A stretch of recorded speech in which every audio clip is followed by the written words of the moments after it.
Hello, everyone. Welcome to Drama Free Friday. Hello, hello. Hi, Dorothy and Vicky and Josie. Nice to see you, Josie. Haven't seen you for a while. So how's everybody doing today? Hope you're having a great day. It is Friday. Yes, it is. Hi, Ellen. Hi, Debbie. Oh, Debbie's not working, so she gets to watch today? Too bad we're not showing glitter poop pills today, huh? That somebody sent me. Hi, Beth. Hi, Cindy. Hi, Pauline. Nice to see you. Oh, I should get out my cheat sheet, shouldn't I? I wonder where it is. Yeah, the cheat sheet's here somewhere. Let's see if we can find it. With everybody's names on it. It's here somewhere. In my pile of stuff.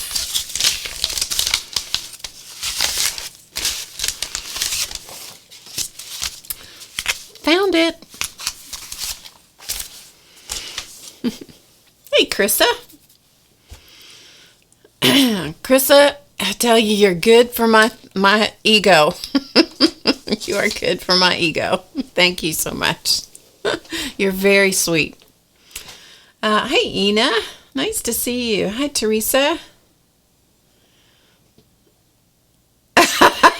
Teresa says, well, slap me silly and call me funky. It only took me a month to figure out how to find your live streams. Well, Teresa, success. You found it. Good for you. A for persistence. Hi, Patty. Let's see. There's Lindy. Hi, Lindy. Yeah, Patty. Yes. Yes, I have to have the cheat sheet for Patty. Yes, I do. Hi, Hayes. Nice to see you in the chat. Hi, Scooby Girl. And Lori, nice to see you. Well, it's good to see everybody. Just come on in. We're just warming things up. You know, most TV shows have somebody that warms up the audience. Well, guess what? I'm the one that warms up the audience, just like I'm the one that does the hair and the makeup, and I'm the one that drives the train and changes the shots and puts the stuff online. And yeah, it's not a great big operation over here. Although I did have a funny thing one time. There was a person, an artist, that I had taken a class with, and she, for some reason, thought I was selling her artwork, which I wasn't. I had shown pictures of what I did, just for, to say, I was giving her full credit and saying, oh, look at, so-and-so's artwork, and, this is what I did in her class, and it was great, and on and on. Anyway, she was from a different country, so we had a language barrier. I know that. But anyway, she was upset that she thought I was selling her work or attempting to sell her work, which was not true. But nevertheless, anyway, she got upset with me. And she made a comment about somebody like me, meaning me, that runs a big company. I got to the big company part and I thought, well, someday maybe, but right now it's not so big. Anyway, it was pretty funny. Hello, Vicky S. We have several Vickies here today. Hi, Barbara. Oh, good. Barbara got her face stamps, so she's going to be working with them. Good. Ellen. Hi, Ellen. Yeah, does somebody know how to get alcohol inks off your hands? If you use the blending solution from Ranger, if you have that, sometimes that helps. I often find that I try shampoo, and sometimes that helps. They are really powerfully staining. Yeah. Yeah, she's got green hands. Yeah. Alcohol inks, if you're going to do a lot with alcohol inks, you really need to wear gloves, because even the gloves in the bottle or some kind of shielding lotion, if you put that on your skin before you start working with them, sometimes that really does help, but the alcohol inks, I find, will even penetrate that. So Dorothy got her stamps. Good. Josie, I sent yours out. They're on their way to you. Hi, Michelle. Yeah, Michelle says, wait a couple of days. Yeah, it's the truth. Hello, Miss Allie. Hi, Gail. Let's see, who else? And Vicki got her stamps. Good. Good, good. Ina got hers. Boy, you guys are great. Aunt Becca's sewing quilt blocks. Good for you. That's wonderful. Oh, Pauline says try lemon juice. Okay. Debbie got her stamps too. Good deal.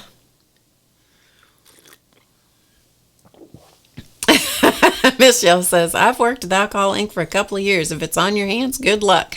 That's pretty much my thought about it as well. Yeah. Hi, Marion.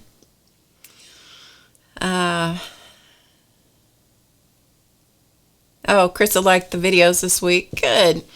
Yeah, we put up 2 What Is videos this week. Hey, Josie Webb. Got 2 Josies here today. That's great. And Michelle got her stamp. She says, but she's too obsessed with sewing to try them. Well, Michelle, you have a good reason to be obsessed with sewing. Michelle just got a new sewing machine. And I understand that obsession. I totally get the obsession with learning and playing with a new sewing machine. I totally get that. Hi, Joyce. I'm not sure what that means, Joyce. Hi, Barb. WH stamp sat. I'm not sure what that means. Give me more information. I'm not interpreting today for some reason. And Teresa says sometimes hand sanitizer works. And it works for removing that medium, the hand sanitizer. Well, that's good information too. Yeah. Ilan, the green nails, now that's going to have to probably wear off. You can get it off your skin sometimes, but the nails, that's another story. You're just going to have to probably live with it till it wears off, unfortunately. Yeah. Oh, Aunt Becca's doing an online swap. Frolic blocks. Wow. Frolic blocks. 3 hours each. Whew.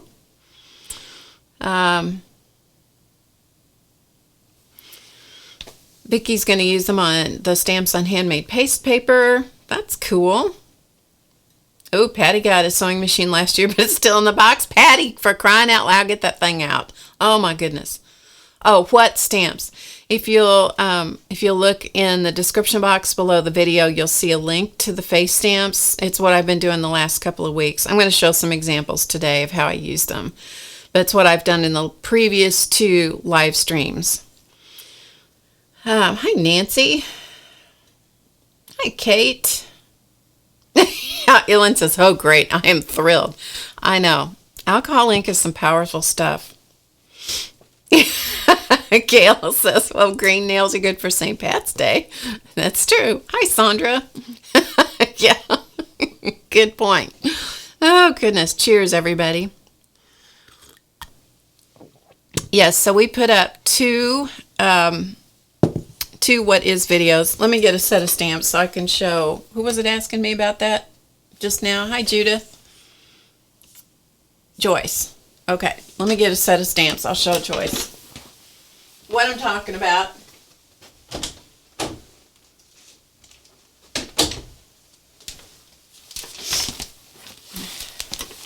So I'll show those to you in a second.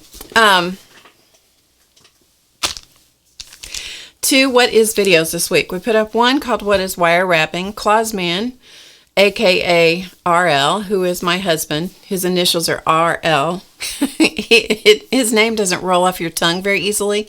That's why everybody knows him as Clausman, because everybody understands Clausman. We've had people call him Oriole, Oral. They even shortened his name when he was a kid to R. Go figure it, you know.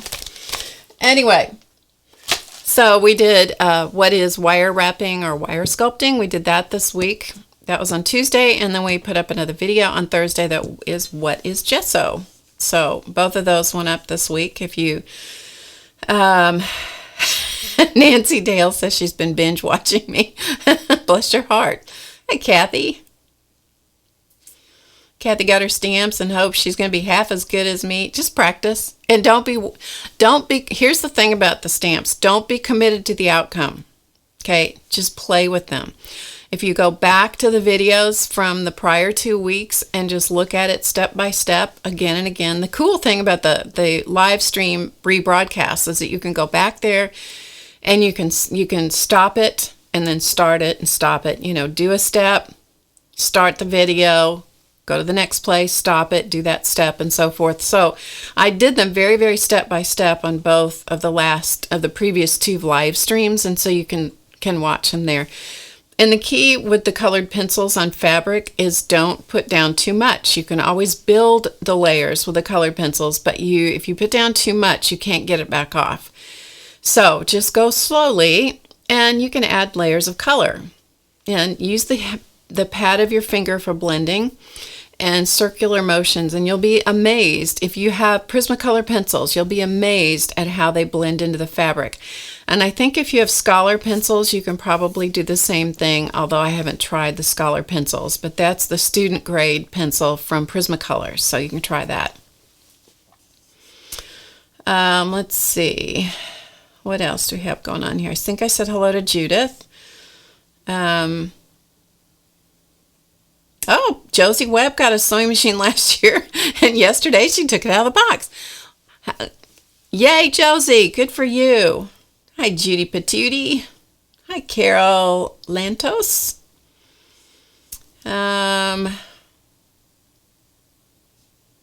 Just checking chat here for a minute. Yeah, Richard Owen that's in the chat is Clausman. Oh, thanks, Judith. She liked the videos, the What Is series.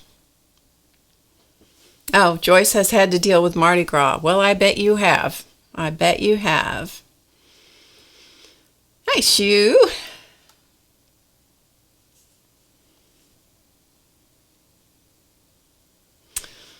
Judith says she'd love to watch Clausman spend some time doing stuff on camera.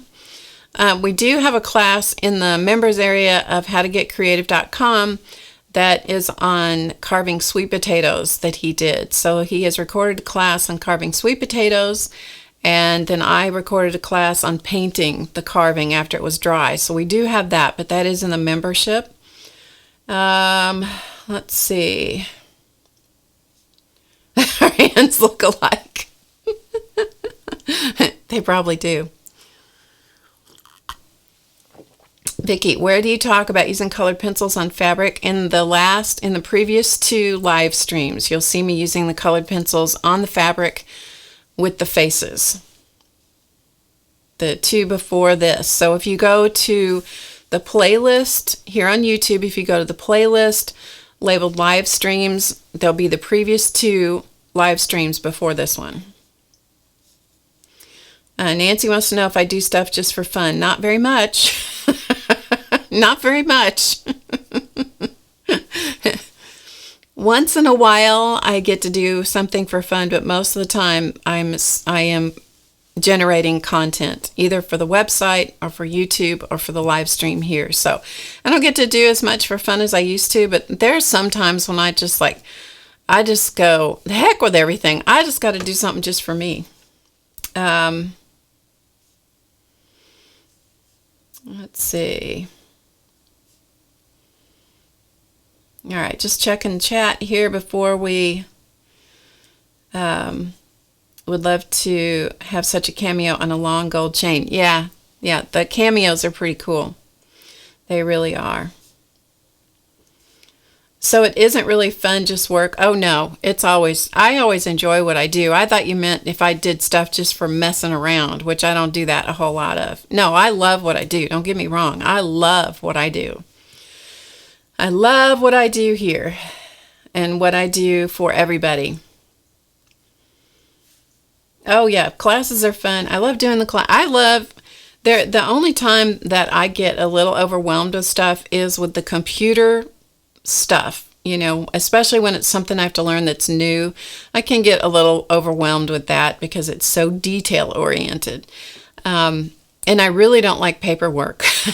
I really don't like paperwork. Those two things are not especially fun for me. But, you know, I love what I do. Yeah, I love what I do. Where is the wire wrapping? It is on YouTube. It's called What is Wire Wrapping? And you'll see it on the YouTube channel here. Let's see, anybody else? Hi, Pavla. What is sad? Are you thinking I'm sad, Pavla? I was thinking that mandalas might be more for you than for work. Oh, I love the mandalas. And there are times when I draw mandalas just as a form of winding down and meditation and that kind of thing. But because I've been working on the mandala course, and we've been putting together a new book for mandalas and the inspiration deck, and we've been doing all those things, plus getting the course, the final details on the course. All of those things are, you know, generating the details of it. So, yeah. Get you some paste paper. That's right.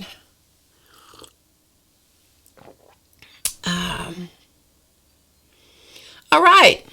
So we've chatted and chatted. So let's get started, shall we? Imagine. We don't know what's going to happen here today, so just imagine.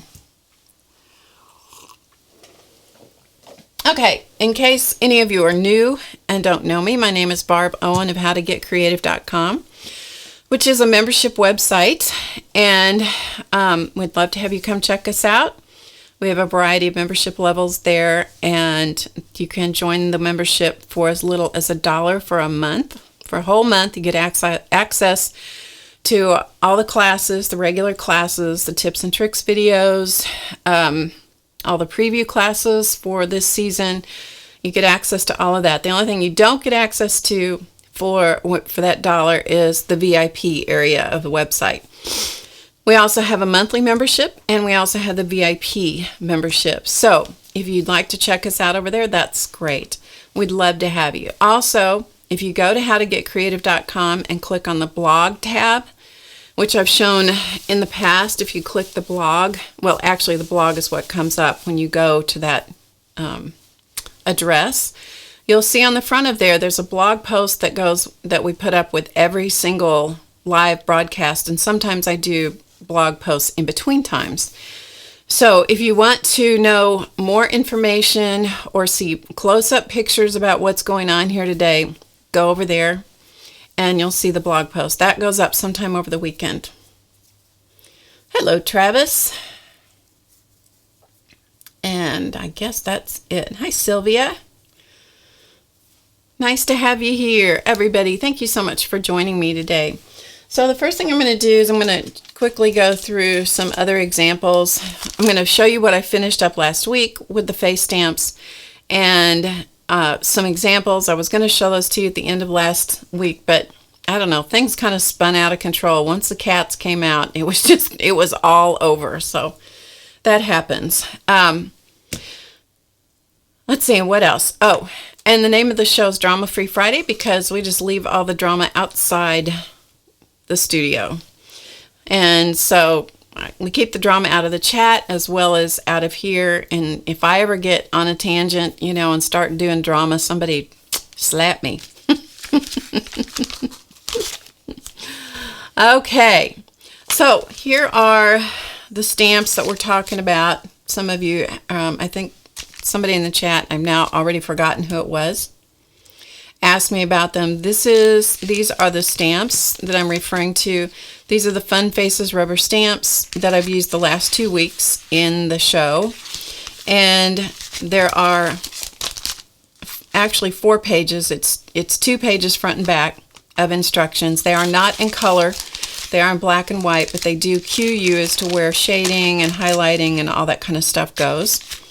And there's a link to these in the description box below the video. If you go to HowToGetCreative.com and you can click on the tab that says Shop at the top, that will take you over to all the products that we have available on the website, and you'll see the Fun Faces rubber stamps over there. If you want more detail, there is a video there as well. So Last 2 weeks ago, we did this little face. This is the Harriet stamp.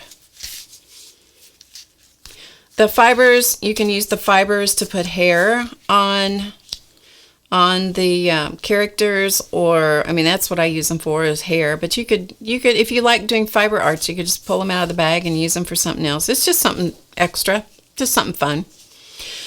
So these are the same image, and I have one more. This is the same image done 3 different ways. So this is Harriet. Let's see if I can get them all in here. And I just made cards out of them. So this is fabric fused onto cardstock, and then I zigzagged around the edge, and then later, when I was finished with them, they're attached to a card base. So this is the image Harriet. We did that 2 weeks ago. Then last week we did the other 3 stamps, and so these, all I did were the faces on stream, and so I thought, well, I would show them to you up close. So here they are when they're finished. So this is the stamp Hillary. Oh, thanks, Ellen. Yep, crazy hair. Yes, I do put in fibers. Now, the reason I don't tell you a whole lot about them is because they vary from one package to another. So the colors and the exact fibers vary from one package to another. So this is the Hillary face. Okay, so her name is Hillary. Oh, she's got something in her hair. Bless her heart. And she has a bird on her head. She has a bird on her head. And she says, if you're lucky enough to be different, never change. Because I think that just sort of went with her. So, yeah, that's the Hillary stamp. This is a piece of paste paper. I just cut out a little bird shape. And it just seemed appropriate that she was looking up at that bird, don't you think?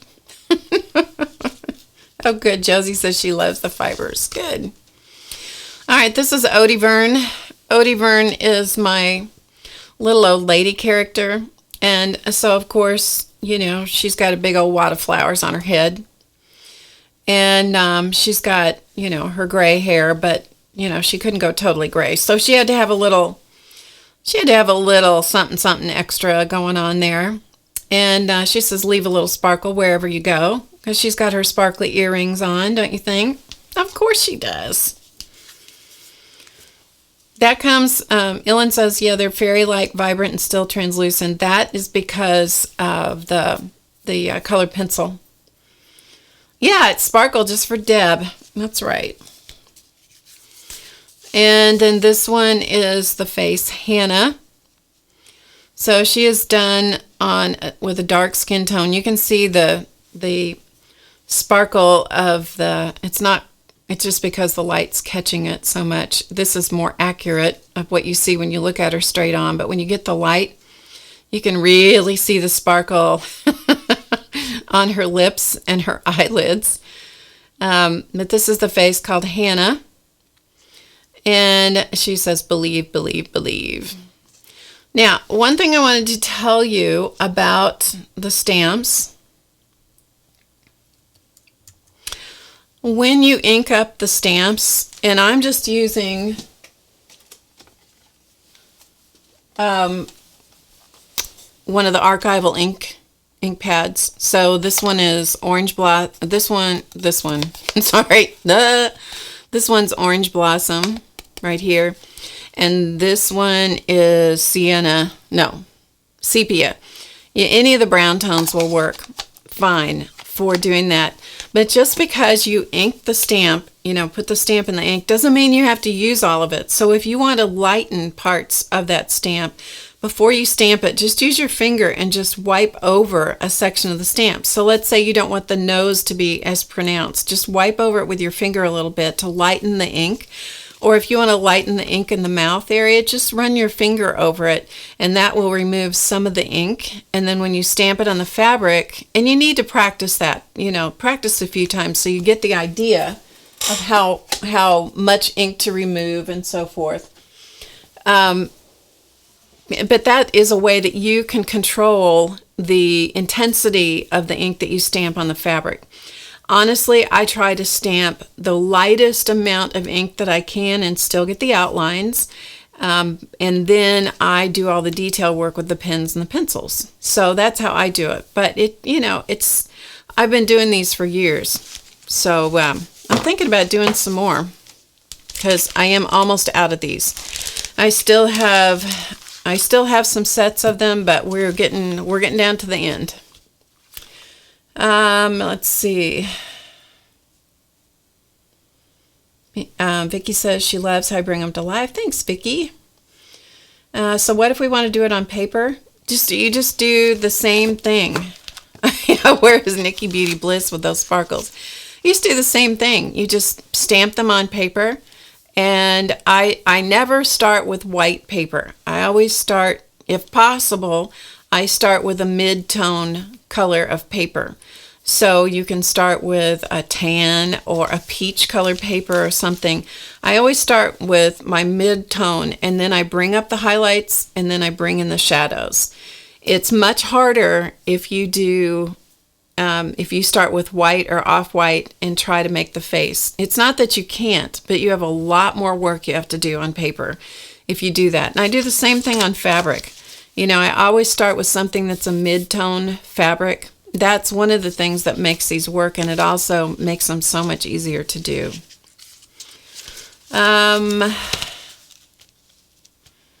Chris wants to know, say about your stitched edges of the cards. Did you do them? Yes, they're just done with the edges of the cards. I'll show you this one is the easiest one to see. The stitched edge of the card, because this is fabric fused onto cardstock. And I fused it with a heat-activated fusible called Steam-A-Seam 2, but you could use Wonder Under, or I don't know. I don't know what it is in Europe, honestly. I want to say Vilene, but I don't know if that's the right term. So the fabric is fused to the cardstock, and then I just simply did a zigzag stitch on the edge. And because it has fabric on it, it makes it really easy to do. So I did that ahead of time. And so you can see here, if I can find let me look here for a second. What did I do with the rest of them?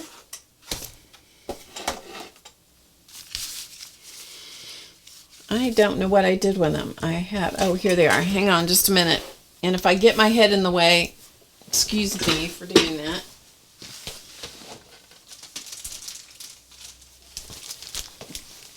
I think I missed the camera. That's good. Okay, so I do this ahead of time. So here's the fabric. It's fused to the cardstock, and then I do the zigzag stitch around the edge. So it's all done before I ever stamp it or create the face. So I've got several of them done ahead of time, and they're stitched in different colors of thread. Okay, and then when I was finished with them, I went back with ink, and you can see the purple around the edge. I just used my ink pad, and I put some purple around the edge, because sometimes you'll see, I don't know if this one might be a good idea. You can see some variation in the stitching, like right there, the stitching is a little wonky right there. Well, if you ink the edge of that all the way around, that just disappears. So that's how I do that. Okay, any other questions? Pelmet Vilene, Dorothy says. Okay, well that's good. All right, let's see. Let me check the chat for a minute. Debbie says, can you still smudge with the finger? It depends on your surface, depends on your paper, your cardstock. And it depends on the pencils that you're using. You can always use a blender, and you can also, Debbie, if you like using the technique of blending with paint thinner or Gamsol or mineral spirits, if you like that technique with colored pencils, you could do that as well. It's, they're just a guideline for getting started, so I would just go for it and just see what you can do with them. Play with them. That is always my policy. Play, play, play. Hi, Andrea. Hi, Muriel. Well,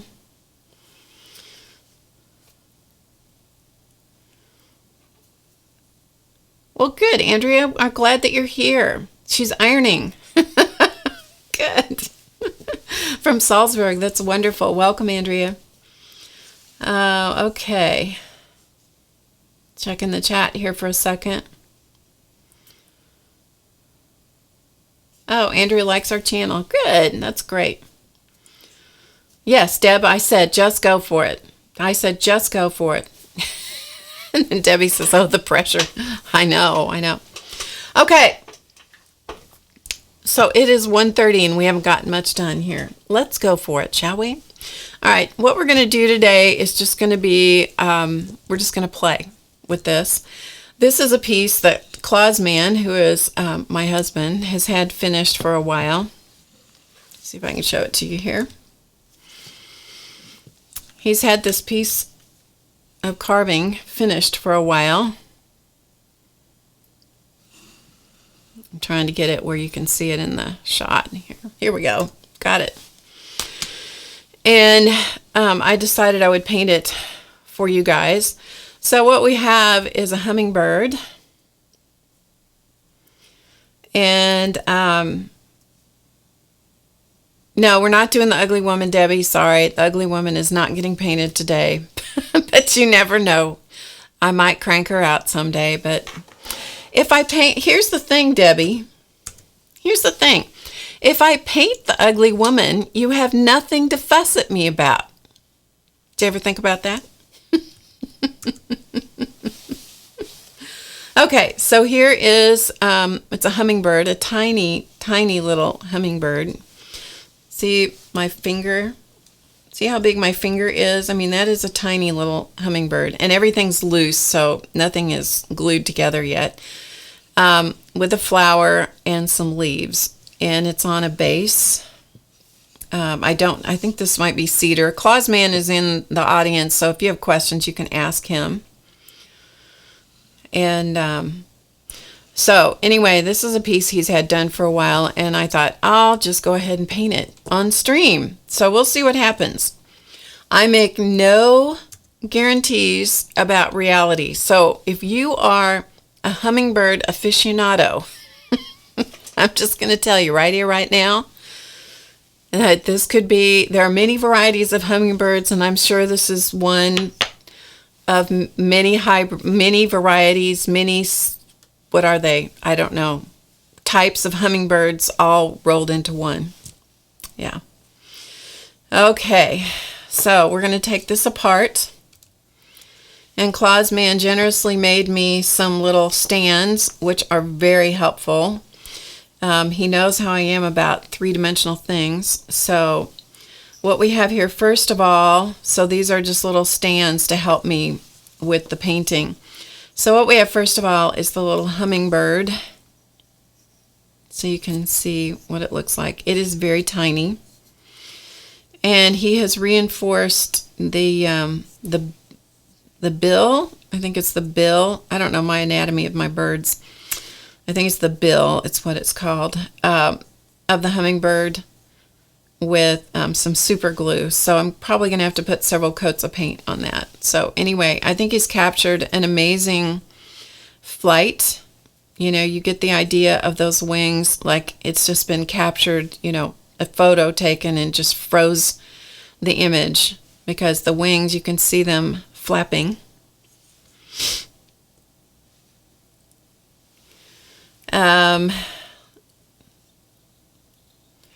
And then we have the flower. So this is the flower that the hummingbird, and this mounts, the bill of the hummingbird mounts inside the flower. So that is why it's shaped the way it is, because you have to have a way to mount the bird. So this little piece right here is what I'm going to be using to hold my flower as I work with it. And we have one that can be mounted inside another little block of wood. So we have a couple blocks of wood here. And then the last one holds the leaves, and so the leaves will come out, and so I can put the leaves in this one, so it's going to make it much easier for me to work with in 3 independent pieces. So I appreciate that. All right, and so what this is then is this is a piece of driftwood. So this is driftwood. I don't know where this came from. Maybe he knows. And it comes off too. So if I decide to do something to the base, which I'll at least have to varnish it, if I don't do anything else to it, which probably won't, but I don't know. But this is a piece of driftwood, and he's got it mounted. So everything comes apart. That's the point. Okay, we're going to start with the flower. And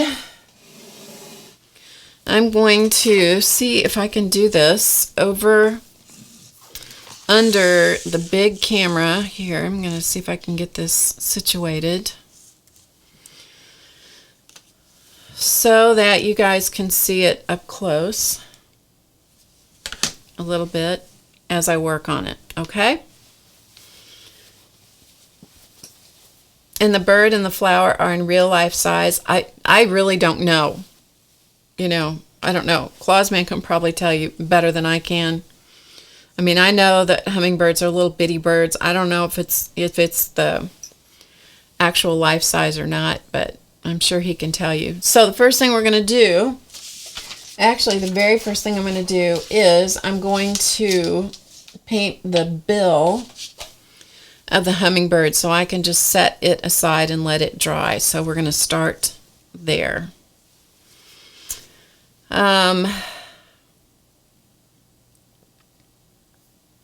Yes, he is very good. I have to say, after all the years of all the painting, carving, casting, because we have a whole line of cast Christmas ornaments that start out as original carvings. So we have a whole line of those. We haven't done many. I have a bunch of them, but we haven't cast any for a while. I'll show those to you sometime. But they're ornaments, and so hanging on to the ornaments is really tough to do. And so we had to engineer some ways, come up with some ways to be able to, so I could paint them and then we could hang them to dry and so forth and so on. And even on the Santa Clauses that he carves at Christmas time, there are times when I have to have ways to hang on to them. So we've come up with ways to put handles that have a screw in the end, and we can screw a handle into something, and that way it gives me something to hang on to, but not put too much pressure on my wrist, you know, on something. So we've come up with different ways to do that. So he's used to engineering things like this, which is great. Okay. Oh, well, I still didn't show you all the rest of those things made with the rubber stamps. If we remember at the end of the show, I have a whole box right here of samples of things done with the rubber stamps that I can show you for inspiration. Somebody remind me at the end of the show before I get the sponsors out, and I'll show them to you. Okay, here we go. So we need to do the bill on our little Hummer. And for that, I'm going to go back and forth with a combination of craft paints and artist grade paints, because that's what I do. I don't work with just one type of paint. So I always get some water ready. So I just have a container of water right here. And inside the container of water, I have a little bit, you can see some bubbles, and I have a little bit of Murphy oil soap. And that just helps release the paint from my brushes. And I started doing that several years ago, and I really like what it does. And then I have my brushes in a roll. This is a bamboo roll. This is one of the classes, one of the preview classes for season 4 on the website, is how to make this brush roll. So I have all of my brushes. This is a brush roll that I made, and so I have all my brushes laid out in this brush roll so I can easily get what I want. So I can see them all laid out, which is nice.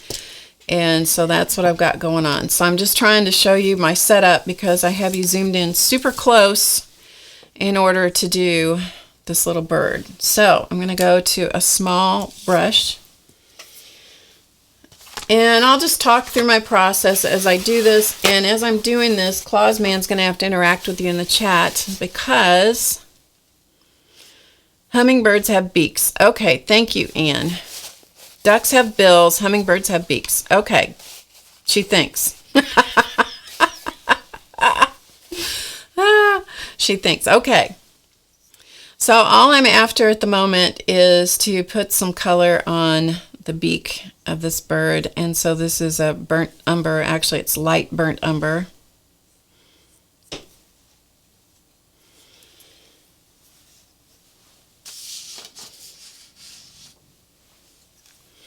And I'm just going to put some of this on here just to get a coat of paint to start with, because this was reinforced with super glue. I wanted to see how it was going to take the paint. Looks like it's going to take it fine. And I tend to work with thin coats of paint. Okay, and so we're just going to let him hang out and dry just so we have that done.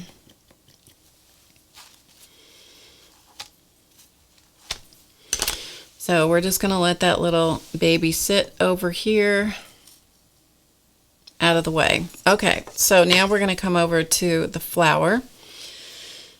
And the flower, he has made this a challenge for me by making the centerpiece very, very deep. Very, very deep. So I'm going to paint that yellow to start with. And I'm going to use I'm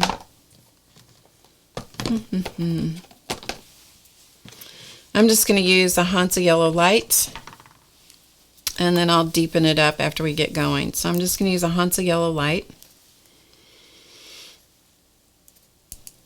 I think I get him trained on making real deep things, and then he goes and does something like this for me. Makes it really a challenge.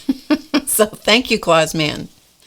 Thank you for that challenge. It keeps me on my toes. All right. So this wood has not had anything done to it. It's not sealed in any way. It's just raw wood. So I'm just going to paint this yellow.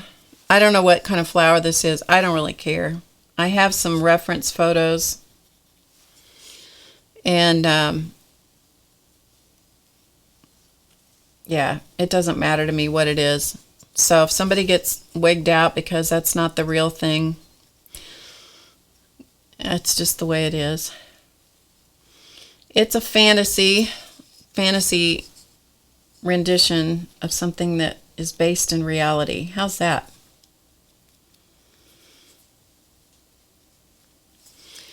So I'm going to get some wet paint to see if I can get it to drop down inside where this center part of this flower is.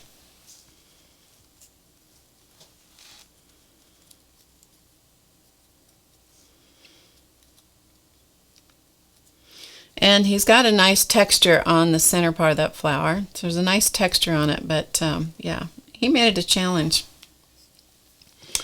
Need a challenge, huh? Mm-hmm. Mm-hmm. Okay. So, while that dries a little bit, I'm going to paint the back part of the flower. So I'm going to put the flower on the holder for a second. And I think I'm just going to use some green gold. The first stage of painting these is what I call the color book stage. Nothing is shaded, nothing is... The shading is when things really begin to come to life. Up until then, it's all pretty much just and by saying color book stage, because there's such a popular phenomenon right now with color books, it might sound a little condescending, which I don't mean for it to sound that way. But a better way of saying it would be blocking in the color. Because when I have these deep cuts in various places, I have to get the paint clear into the crack, clear where the two knife cuts meet. I have to get the paint in there all the way down. So this takes time, and so yeah, will you guys get to see the whole thing today? No, you'll just get to see parts of it. I will try to finish it this weekend, and then it has to be varnished and everything, and I'll have it to show you, I hope, next week. Depends on what else has to be done this weekend.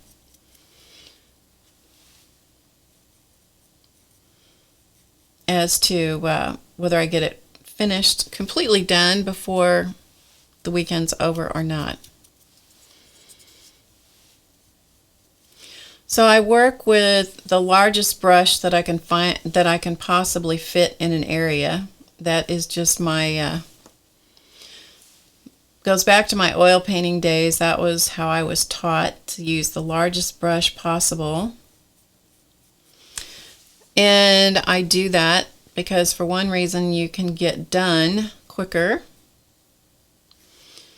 and you cover the area more quickly.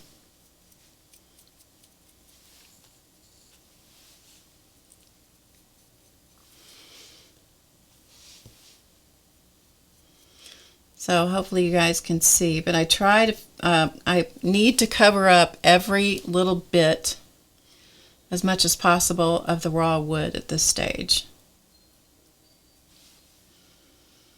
So as soon as I get this part blocked in here, I'll take a break and I'll answer questions and so forth and check the chat. But it is, I ramble on when I'm doing this because I honestly can't watch the chat and try to keep myself out of trouble when I'm painting.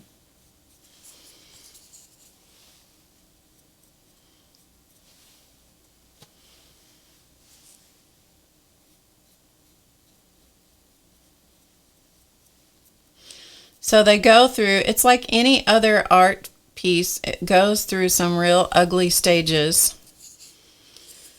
and can look like a little kid has painted it before it becomes a finished piece.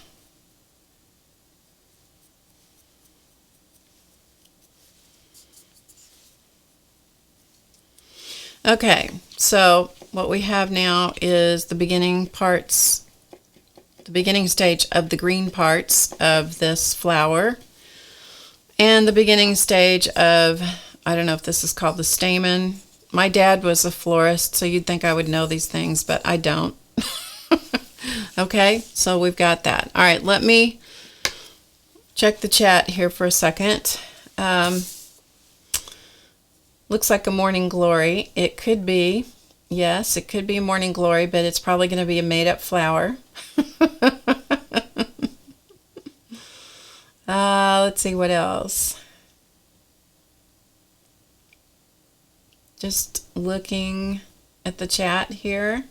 Okay.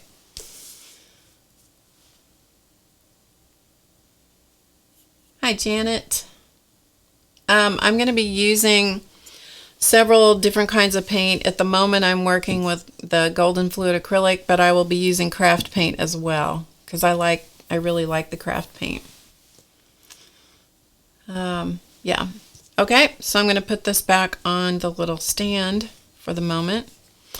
So this little stand is just to hang on to it so I can kind of figure out what I'm going to do. And I'm going to get a paint, and I'm probably going to switch to a craft paint at this point to get the color I want. And I'm going to go with a light kind of a lavender color, lavender-ish color. How do you like that? Lavender-ish. We're going to call it, it's going to be Vivid Violet. That's what I'm going to use to block in the color of the flower. So I'm going to use this, it's kind of a light-ish color.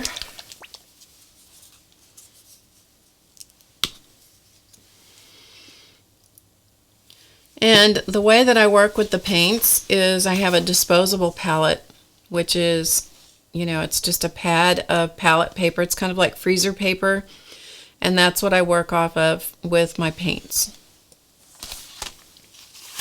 And then, of course, I have paper towels available, and that's what I'm working with. All right, so let's go back to this fleur here, and we'll see if we can block in. I need to switch to, well, I'm going to use this little brush to get the parts down near the green area of the flower.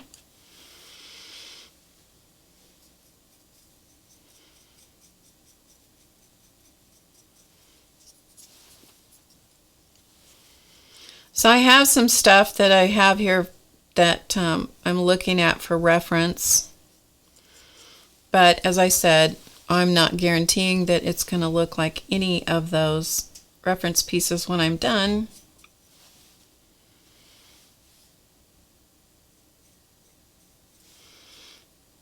But I want to have some lavenders in this flower, and then probably some blues and probably some reds.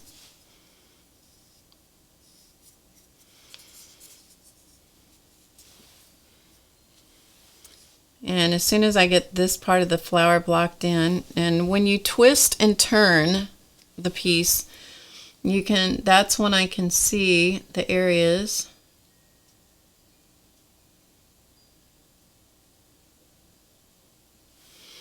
Yeah, that's a nice deep cut there.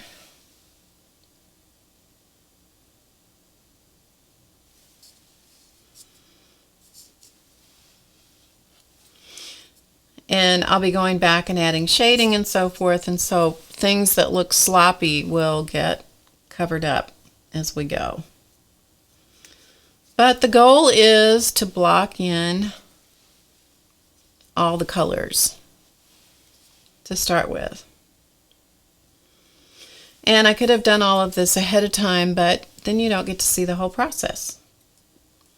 And if I were painting the ugly woman, which I'm not, Debbie, the process would be the same. She would get blocked in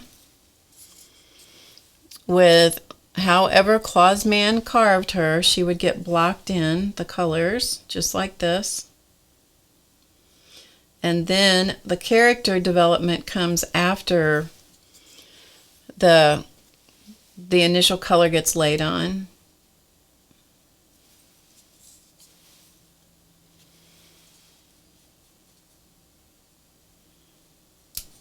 So anybody that's here that is a florist or a horticulturist, I apologize in advance for this flower being one that I'm going to make up. And if Clausman wanted it painted a certain way, he should have painted it himself. How do you like that? We decided a long time ago we had to stay married because I can't carve and he can't paint. So there you go.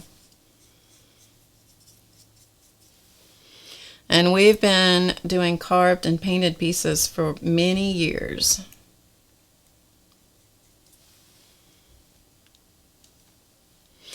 Hummers like red. Yes, they do.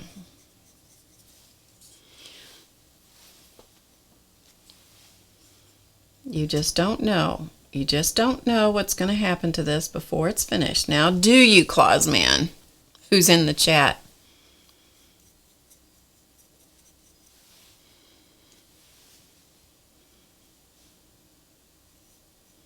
And the color on the screen looks like it's a real hot pink. It's not quite that vivid. Okay, so we have the base blocked in. So now I can switch to a bigger brush.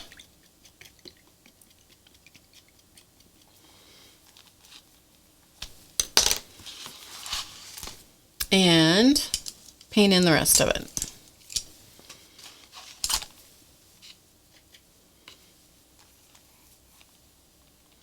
I always dampen the brush before I dip it into paint. Helps to make the paint go further. It also helps the brush to release the paint when I'm finished.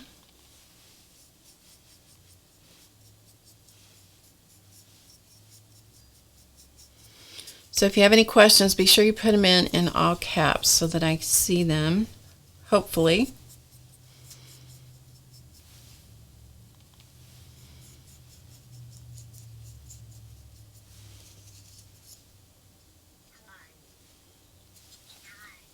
One of the things that's nice about acrylic paint is it dries very quickly. So this part up here is already dry, so I can put my... I haven't messed up one yet. Clausman says I haven't messed up one yet. Well, that's good. My track record's good so far.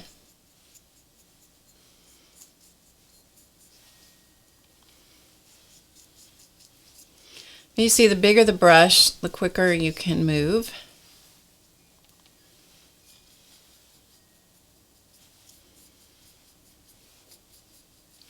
When I originally started this process of painting his carvings, I was painting them in oil.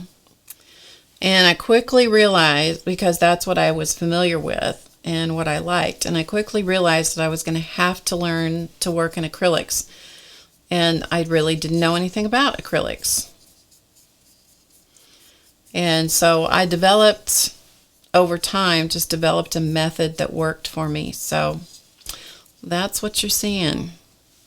All right, so we're going to come to the inside and see what we can do here with this situation we got going on, okay?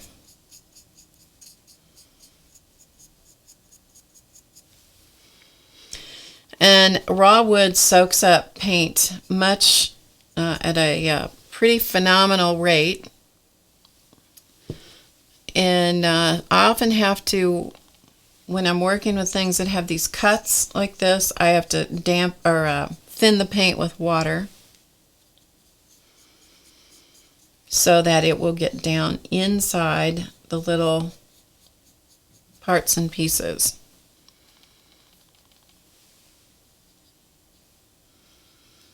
And I'm trying to get the paint runny enough that it's going to just run down inside. If it will run down inside the flower, then I don't have to worry about trying to paint it with a brush.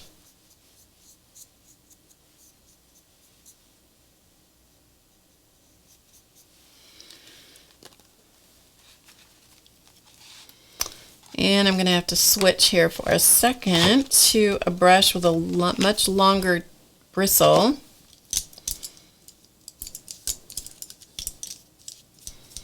Which I don't think I have one out. Okay, so I'm going to park the little flower on in its little parking space for a second.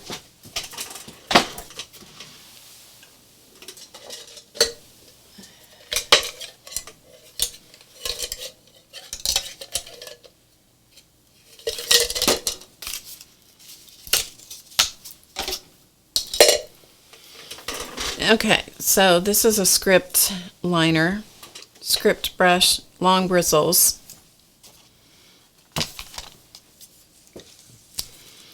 And I'm going to get it full of inky paint.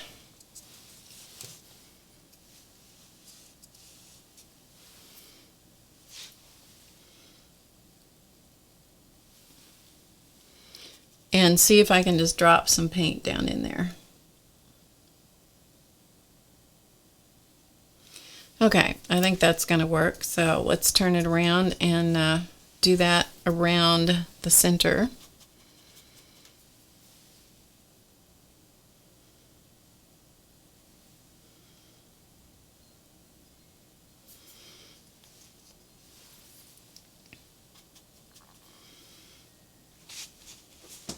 trying to get this where you guys can see it and I can hang on to it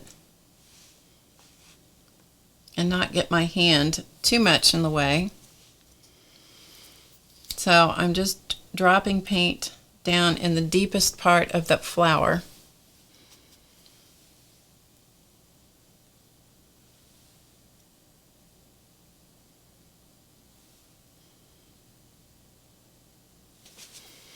Okay, I've got the throat of the flower painted, I think. So I will go back to the petals now.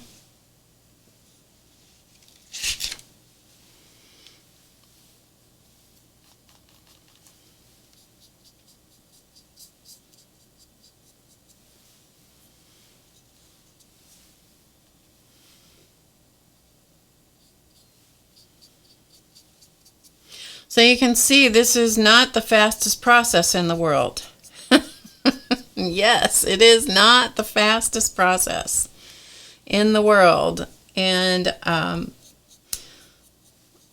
don't speed up any of the videos, which, you know, when you're watching live, you can't do anything about that. You can scroll back in real time if you miss something on the live videos on YouTube. You can scroll back unless they've changed it. I think you can go back 30 minutes, I believe, to take a look at things, to see what you missed, or if I said something and you didn't understand what I said, you usually can scroll back and replay it in real time, which is really nice, kind of like a DVR kind of thing. But when you're watching the recording, then you can fast forward or watch it in double time, or just scrub through the video. I do that on lots of long videos. I'll scrub through them.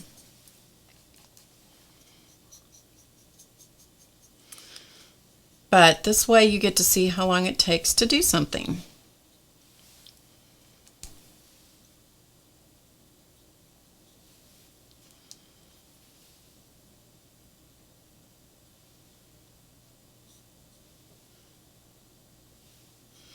Yeah, the challenge here is not to paint the yellow part purple. Or in this case, vivid violet.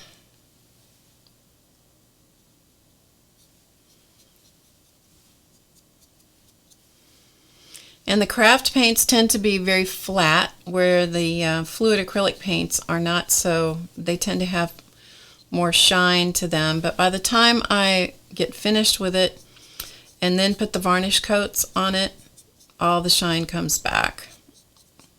The depth comes back. All right, so for this point, we're going to let this little flower sit.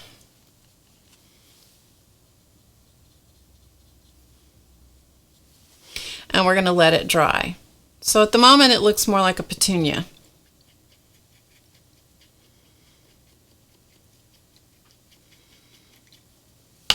But that's okay. Okay, so we're going to park this flower back on its little stand. And I'm going to quickly base in my flower, or my leaves. So I've got my leaves here. I'm going to go back and use the Golden's Green Gold. Thanks, Cindy. All right, let me check the chat here for a minute.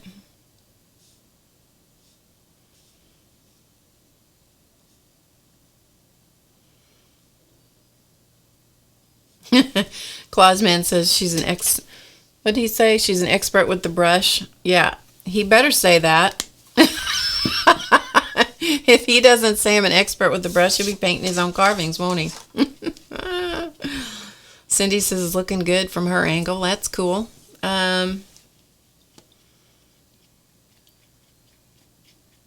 Vicky liked the order, painting the yellow first and then the deeper pinky purple color around the edge.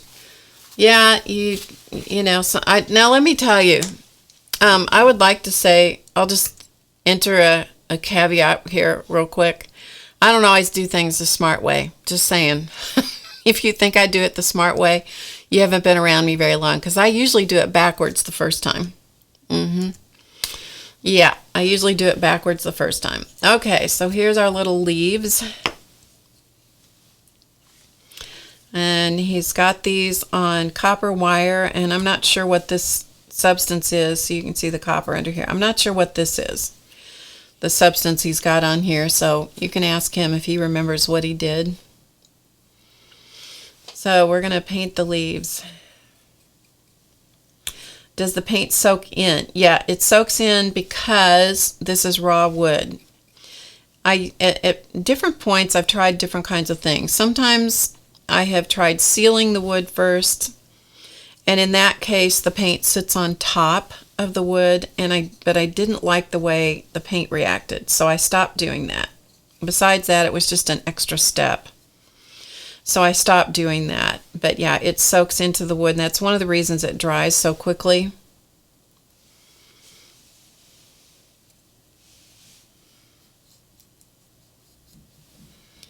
Because the wood is raw wood.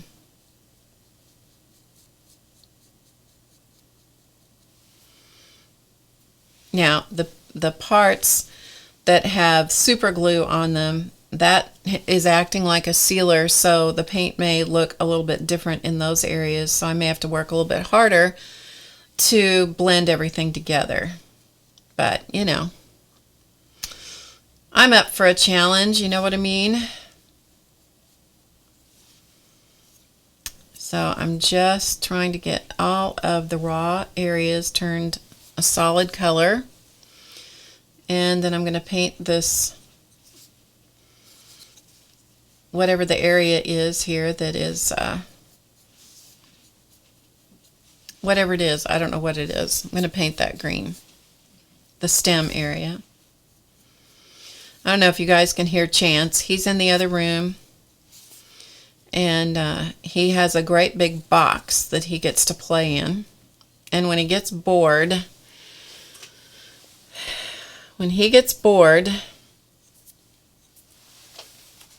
he gets in the box, out of the box, in the box, out of the box.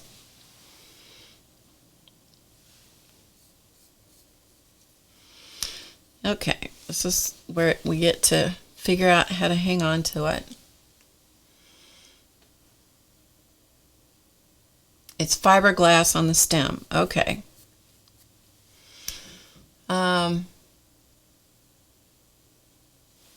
Yeah, I am painting the fiberglass part of it. I am. Because I've got to do something to integrate the leaves into the stem. So we're just going to paint it and see how it behaves.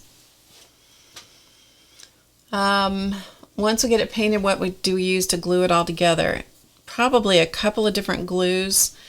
I usually use Crafter's Pick for the wood parts, but when you've got metal like this is, we'll probably have to use something like E6000 or 527. That's what that is.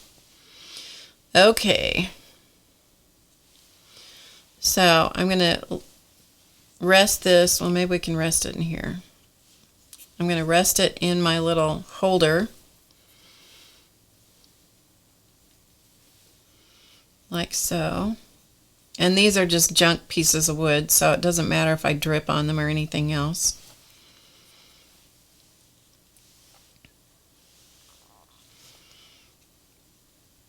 But when you work on a three-dimensional item like this, you have to constantly twist and turn it, go upside down, right side up, because if you don't, you will miss something. I can promise you that. You will miss something.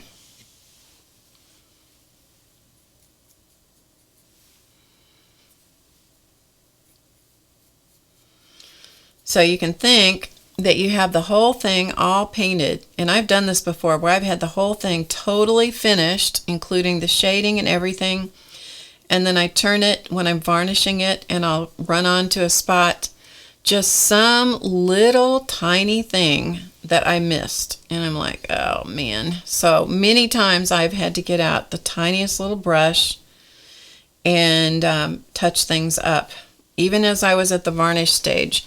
And then I have to stop and let it dry and spray it with the sealer, and then go back and do the varnish coats, because the varnish coats I put on with the brush.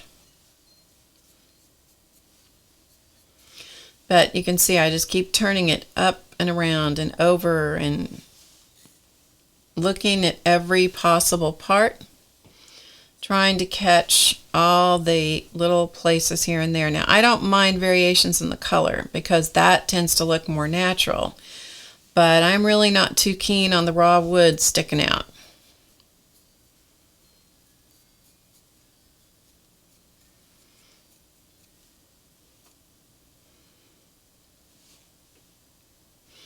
Okay, it looks like we've got an even coat to begin with.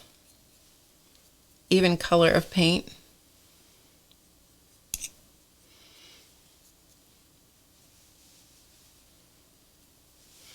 And I may come back and give it another coat of this paint. But anyway, there's the leaves.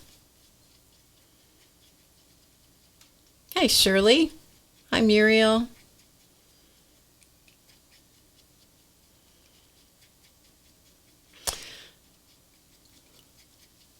All right, just rinsing out a brush here.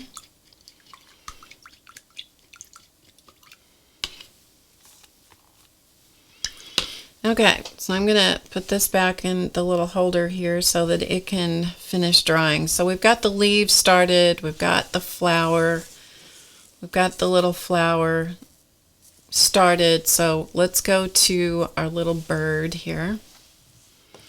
So we'll set these little pieces, I'll set them out where you don't need to have to look at them. Okay. So we have our little bird, and I need to look at the bird here a second in my reference stuff.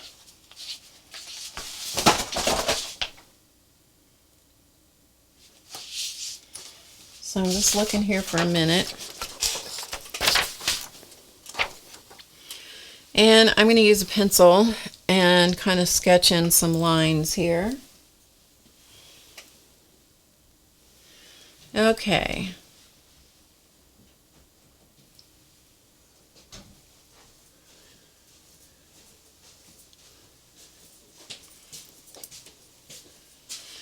So I'm going to put in his little eye, which is pretty close to his beak.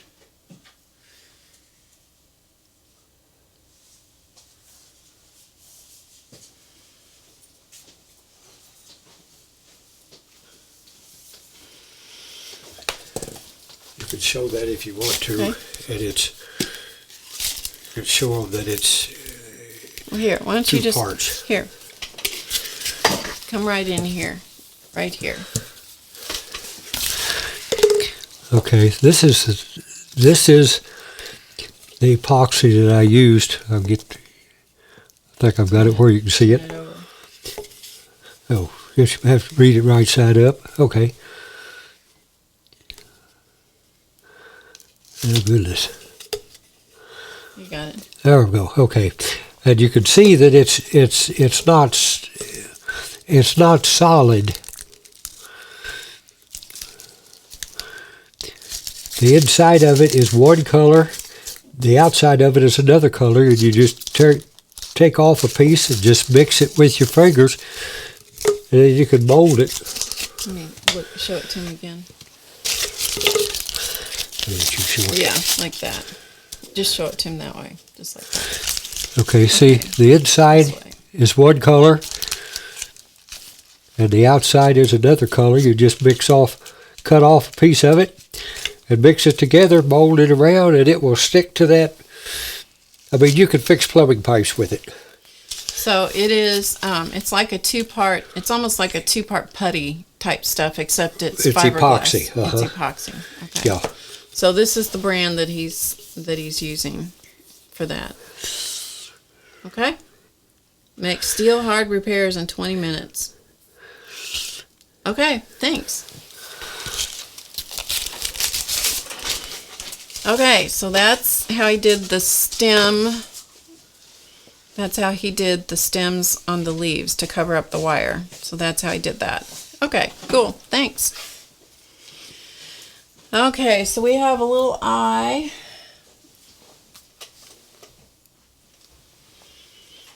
And the hardest part of this kind of stuff is to get the other one on the other side to match it.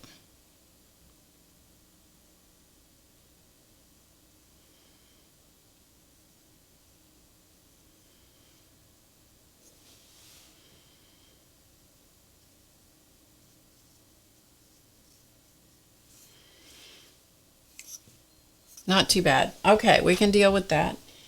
And then he's got this little bib business that comes from his bill, or his beak. Comes through his eye and down and around. Okay, so from the eye,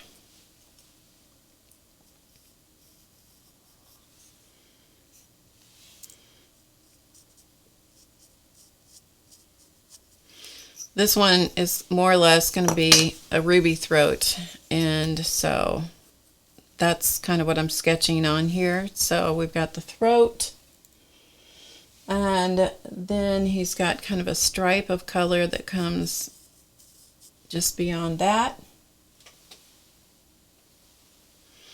Comes kind of over the eye, so there's kind of a dark stripe of color, and this comes like so and comes over to the wing, so to speak. All right, then he's got the color on his back, comes around, and this color comes, looks to me, according to the drawing, the reference thing I'm using,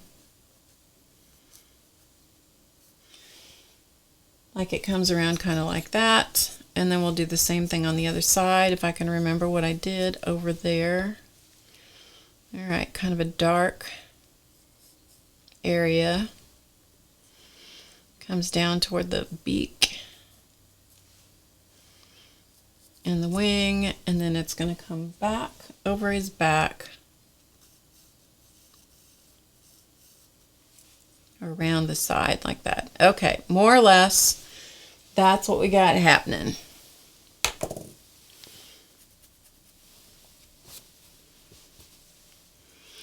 Okay, so the next thing we're going to do is I'm going to base in kind of the dark parts of this and this throat area. So let's do the throat first. And the color we're going to use for the throat to base it in is, I'm going to use this, don't faint anybody, I'm going to use the same purple that I used on the flower, and then I will tint it the color that I want later. So anybody freaks out over this, don't worry, he's not going to stay purple. But there are so many colors in things that I like to start with kind of a middle color, a mid-tone. So I'm going to start with this lavender because it's what I started with on the flower. It's one of the ways that I make things go together, because you can't just paint the flower red and paint the bird, purple, and paint the flower purple and paint the bird red and stick it all together and go, oh, it's all done. No, you have to use the colors, and you have to use them throughout the entire piece. If it's all going to go together, you got to make it work together.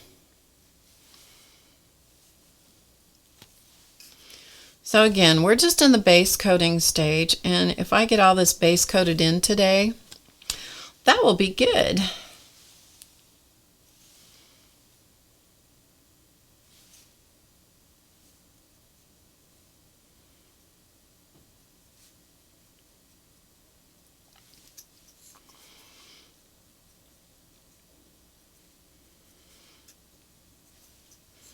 It's just blocking in all the various pieces and parts. Okay, we've got his little throat blocked in this bright purple.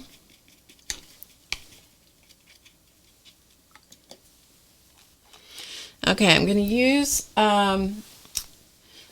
the brown that I used earlier for his beak. I'm going to use a really light application of that with a little bit of my least favorite color in the world, if I can find it here.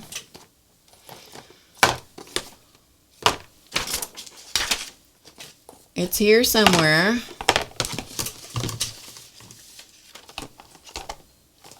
This is my least favorite color in the world, Titan Buff. I don't know if I have any in this bottle. It tells you how much I don't like it. I ran out of it and never replaced it. So we'll see if there's anything in here. Hi, Dawn. She's totally freaking out. Don't freak out, Dawn. Don't freak out. It'll get fixed in time.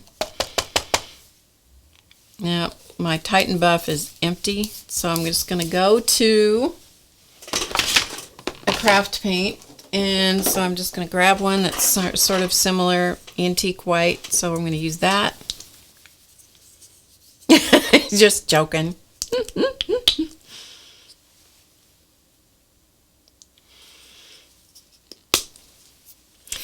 Yeah, Dorothy says she does that when she's painting flowers. She uses some of the flower color in the stems and leaves. Yep, absolutely. It really helps to make things work together. So I'm going to take some of this creamy color and I'm going to mix into it some of the burnt umber color.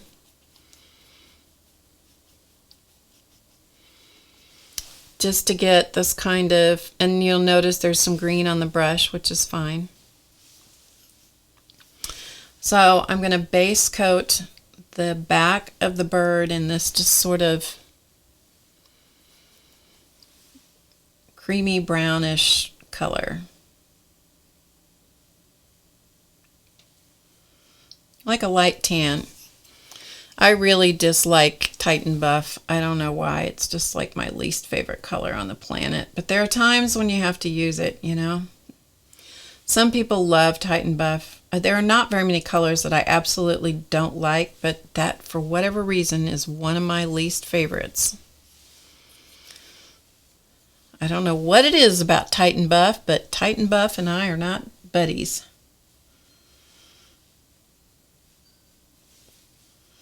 We are not friends. I don't know why.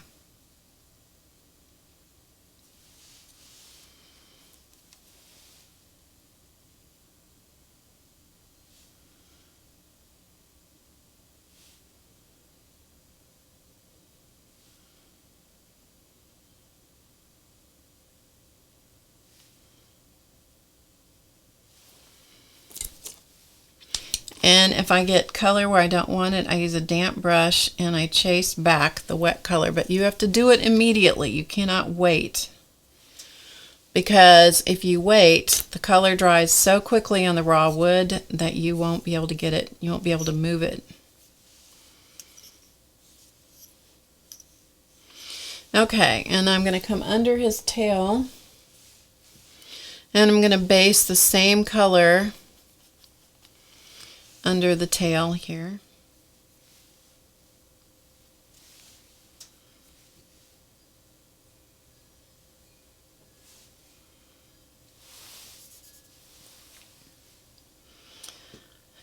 Travis says Titan Buff is a little plain Jane. And it's better when you mix it with other colors. Absolutely. It's just a, I don't know what it is. I'm not much on taupe, you know, and Titan Buff sort of reminds me of taupe. You know, this is kind of a taupey color, but at least it's got a little bit of milk chocolate look to it, you know?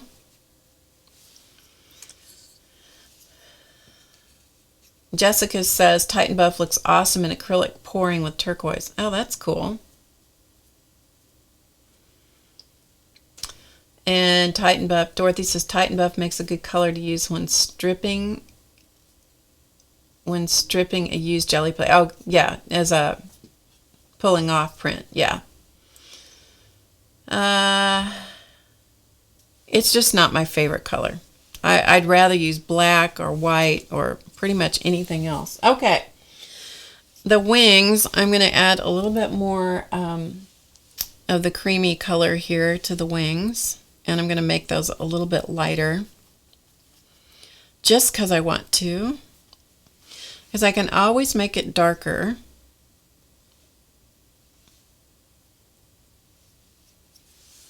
It's a little bit tough to make things lighter sometimes, but I can always make them darker.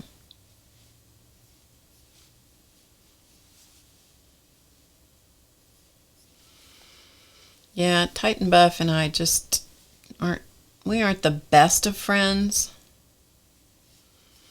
Like I said, some people love it. Okay, so this is where I'm gonna, shouldn't do that. Hold on to his tummy.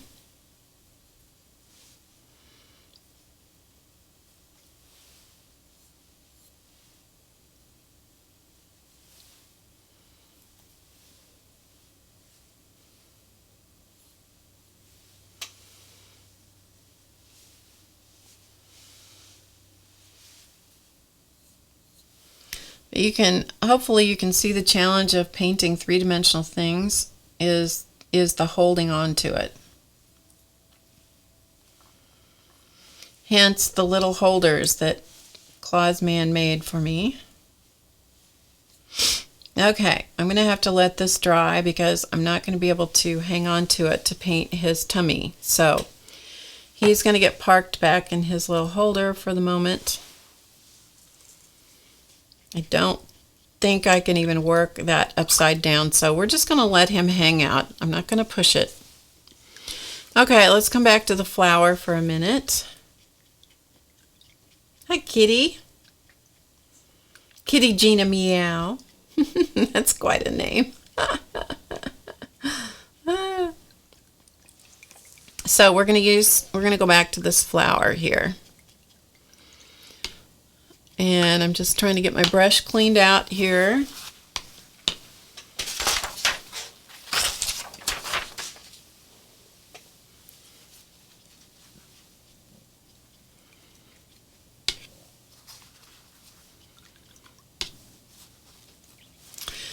And I'm going to go tint some red on top of this.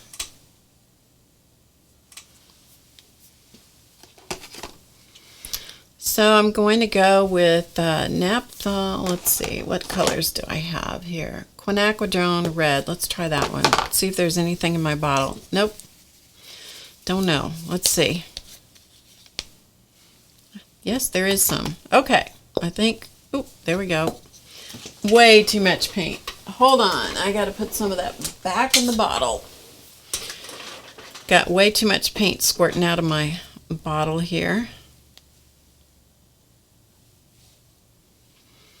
Although the paint is pretty thick. It's pretty thick in my bottle.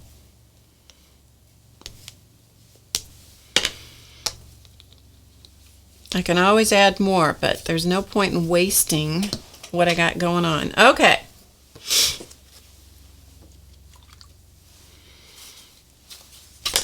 All right, so I'm going to just tint this flower now with some red and see where we go.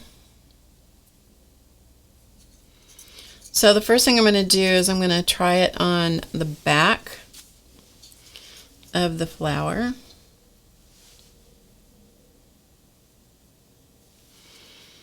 And with another brush,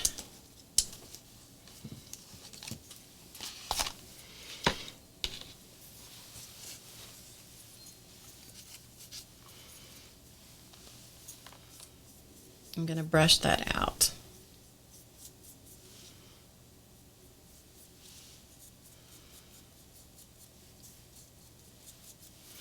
So I'm just going to start changing the color a little bit, and yet I'm still going to have that purple undertone. because that hummingbird is so iridescent in color. So there are lots of colors that show through on those hummers.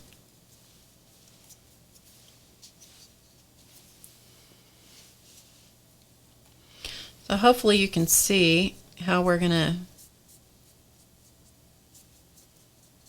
just build the layers of color.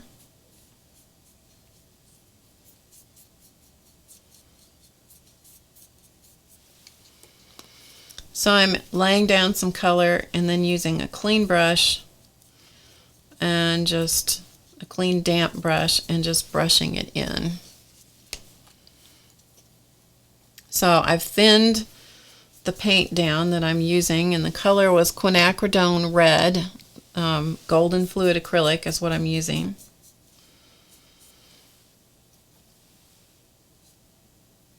One of the reasons I'm using the quinacridone or the golden fluids is because they're a little more plasticky because of the higher quality paint, and so it's going to kind of help seal this very, very thirsty wood a little bit as I'm using it. And I don't want any real harsh lines where the paint turns the corner onto the top of the flower petal. So I'm just kind of brushing that out so that it doesn't dry in any stripe. I hate it when the paint does that. You got to work really hard if you let it dry in a stripe. All right, so not bad, not bad. I'm liking that. So we've begun to get a more reddish flower. So I've got a little bit more red going on. And I'm going to let this sit for a minute. I'm going to let it dry for just a minute. So I'm going to put it back on its little holder. So hopefully can you see the red tone versus that very brilliant purple. We've got a little red cast developing. I'm going to come over to the leaves now. Come back to the leaves. So you can see how I just go back and forth and back and forth. And I'm going to go back to the burnt umber, which happens to be burnt umber light. So I'm going to use that.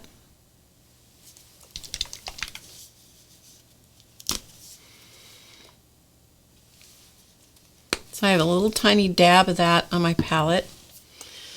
And I now am going to use the brush. I'm going to use the bigger brush. So I'm using an angle brush. So I'm going to use the bigger brush that I was using a second ago. And I'm going to side load the brush. So here's my palette right here. I'm going to use the long side of my brush. I get it wet, dab off all the excess water. I use the long side of the brush and dip it in the paint and then stroke that in one place on the palette. And so I only have brown on about a third of the brush. Then I'm going to come along the center vein of the leaf because that's where the darkest part would be. And I'm going to put in the shading color. And I'm going to turn it over. I'm going to do the same thing coming down the other side.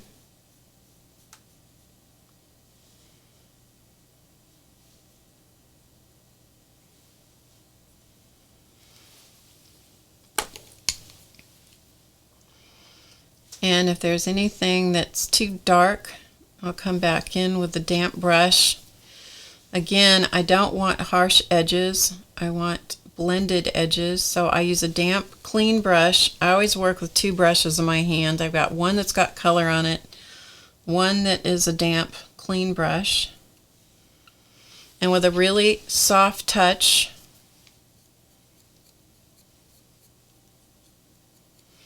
I'm blending that out. Then I'm going to come in here and I'm going to add some of the dark color where the veins are and go back to my clean brush, clean damp brush, and blend out any edges that are harsh. I don't want any stripes, I just want soft blends of color. I don't mind it being darker in the middle because that's where the leaf would normally be darker.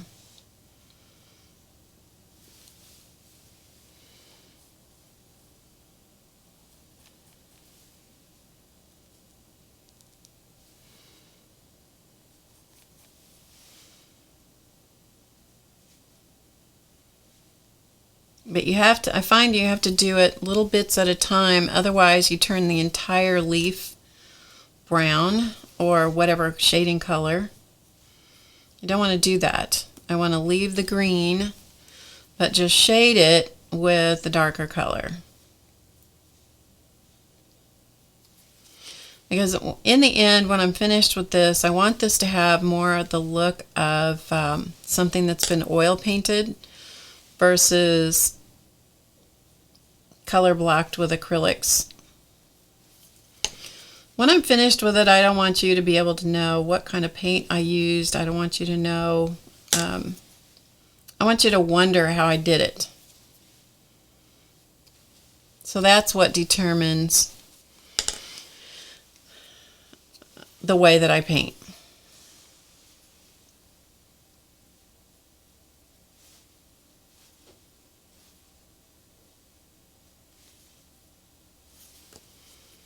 But by side loading that brush, so I have the bulk of the dark color is just on the one side of my brush. Can you see it there?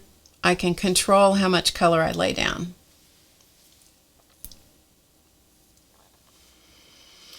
And so we're going to let that one sit for the moment. And I'm going to come to the back side of this leaf. Now the back side's not going to be as important because it would naturally be shaded, and so it's okay for it to be pretty much darker than the top side. So I'm not going to worry about placing the color like I do on the top of the leaf.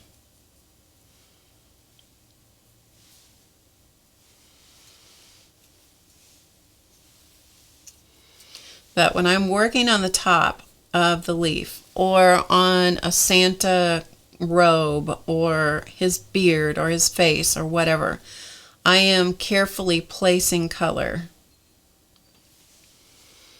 so that I get it to go exactly where I want it to go. I don't leave a lot to chance when I'm painting. Not the cat. Chance as in, you know what I mean.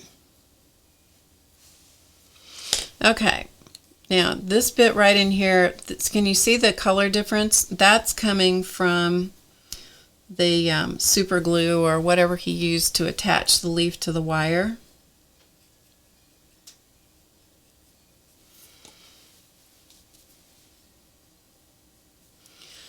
So I may have to give this several coats of paint in order to get that to blend together. So I'm just going to dab this coat of paint on here to start with, let it dry, and I'm probably going to have to come back over that several times to get that to kind of blend out, kind of hide a little bit. Yeah, that's what I'm going to have to do. Okay, so I'm going to add a little bit of the dark color here, a little bit more, where the leaf kind of twists and folds, kind of has that undulating effect that leaves have.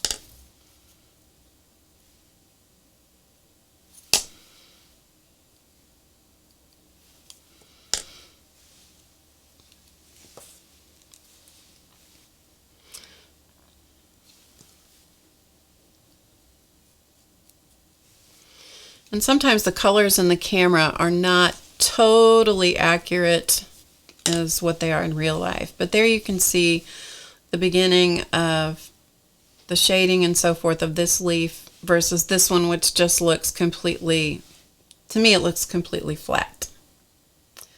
Am I using expensive brushes? Nope, these are El Cheapo brushes from Michaels. They came in a whole, these angle brushes come in a whole pack of, there's probably 5 or 6. So, nope, nothing expensive about these. I don't buy expensive brushes because acrylic paint dries in the brushes no matter how much I clean them, and so no, I don't use expensive brushes. But I do buy brushes very frequently because cheap brushes don't last very long. Okay, so we're going to come on this leaf.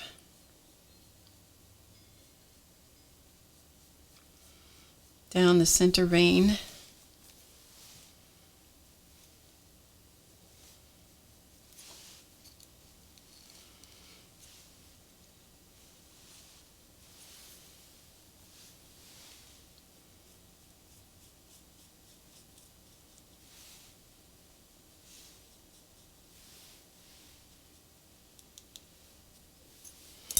And then use my blending damp brush to make sure I don't end up with any stripes. So I blend the edge of the color so I don't have any stripes.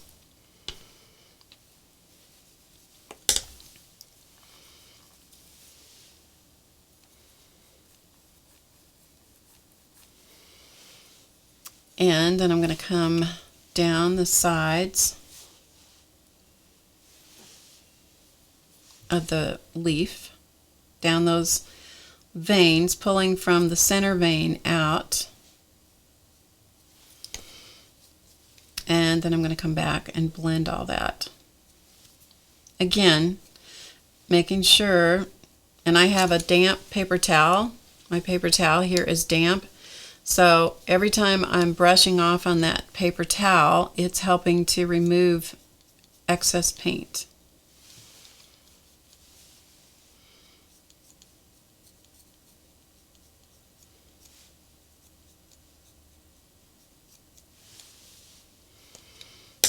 Okay, then we'll go to the other side of this leaf. They've got to have brown in these leaves because there's so much brown in the hummingbird.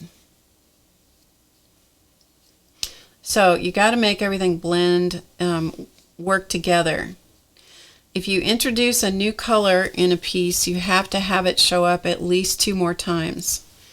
If you just put a color, let's say gold, for example, because I use gold quite a bit on the Santa Clauses. If I have gold in one spot on a piece, I'm going to have it show up at least 2 more times to balance the color around the piece. It keeps your eye moving. Alright, so there's our leaves at the moment.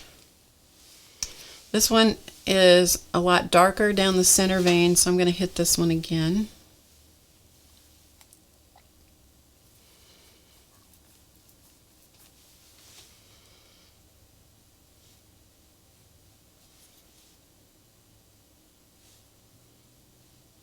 Not that they have to match, but it's nice if they look like they came off the same plant. And is this a real plant? Probably somewhere. But it's not going to be real in my world. All I want it to do is to go together, to blend into a piece. All right, that looks like those go together a little better. Okay. Turned upside down, let's do the back side of this leaf. So we have the back side of that one, which is going to need more work because of this super glue business, but that's all right. Dorothy, somebody, I think it was APG Jamie, had that. I think she must have reposted it or something. I'm like, that is the cutest thing going ever. Those cushions, pillows that look like they were my cats. So cute. So cute. Sorry, I got out of the screen. trying to keep my hand at an angle so you guys can see, and at an angle so I can paint. It's a bit tricky over here. It's a bit tricky. It's a bit tricky.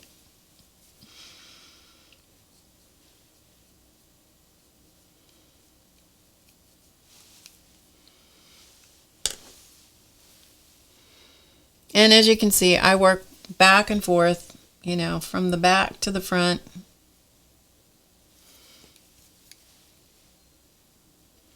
So you can see how bad a shape this brush is in. See how it's begun to split? That tells you how cheap these brushes are. I need to replace these brushes.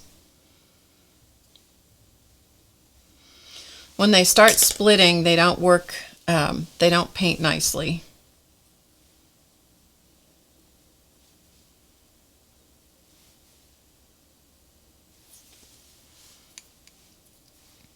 But I will use them until I can't deal with them any longer, and then I'll go get new ones. Okay, not too bad, not too bad.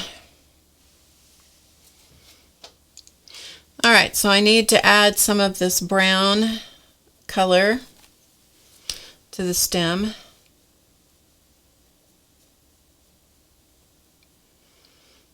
And then we'll let it dry again.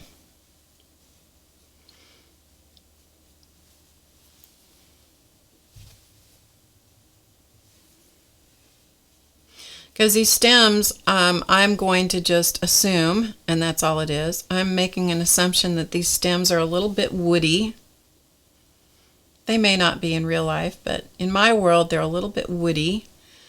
And so they're going to be a little bit, they're going to have some brown in them.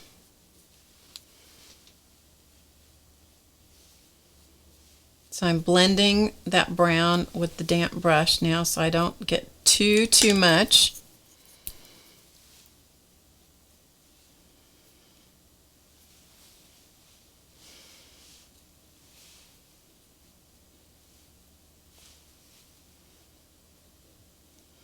But I also need to make this fiberglass epoxy stuff work with the leaves. So that's another reason we got to do that.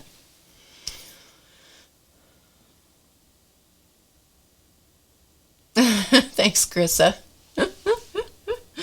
You're very sweet. Okay, and so we're gonna set this one back on its little drying stand. So it's gonna sit back over here and dry, and then we'll come back and see if there's something else that needs to be done. So I'm gonna come back to my little hummingbird, and I need to base coat in his tummy. And his tummy is going to be a very light version of this. Really about the wing color is fine for his tummy. But I have to get paint on the entire thing before I can go anywhere else. So get a little bit of that color here. I got to get paint on every part of him before I can begin shading and doing all the detail stuff. Got to cover the wood.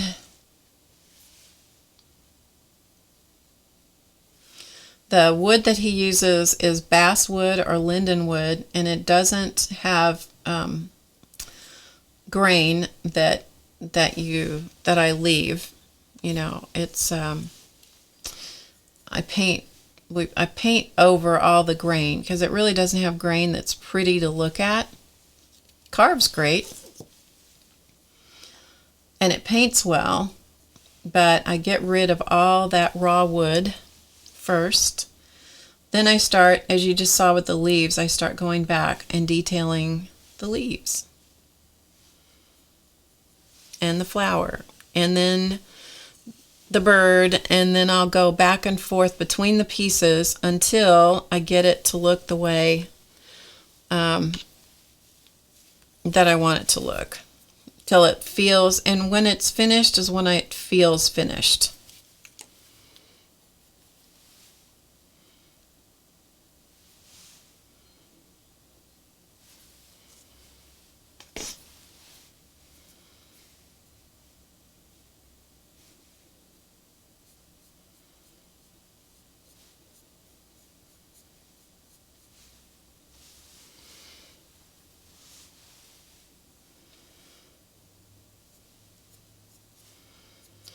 And sometimes on some of the Santa Claus pieces, you know, they're not finished. I mean, I can think that they're done, and then all of a sudden it's like, no, it needs one more thing, you know? I'm like, seriously, they can keep me up at night sometimes. Bossy things. Can you imagine painting the ugly woman carving? Oh my gosh, she would be bossing me for weeks. She wouldn't let me sleep for anything. We know that because she's going to be one bossy broad. And if you don't know what the ugly woman is, I've shown her a number of times. Okay, so there's our little bird. He's kind of got some color going on. I've got one more thing I've got to do, and that's the stripe in his eye. I'm not painting her, Debbie. I am not painting her. You cannot make me paint her. Okay, for the eye, to begin with, I'm going to paint the eye in with this cream color. Actually, I need a lighter color. What color am I using? Antique white. I'm going to go for light ivory. So I'm going to use this light ivory, which is not, it's not as creamy color as the antique white, but it's not as white as white. How's that for an explanation? Yeah. Okay, so I'm going to use a tiny little brush, and I'm going to paint his eye in white first. Okay, little baby, where am I going to hold on to you? Very carefully here.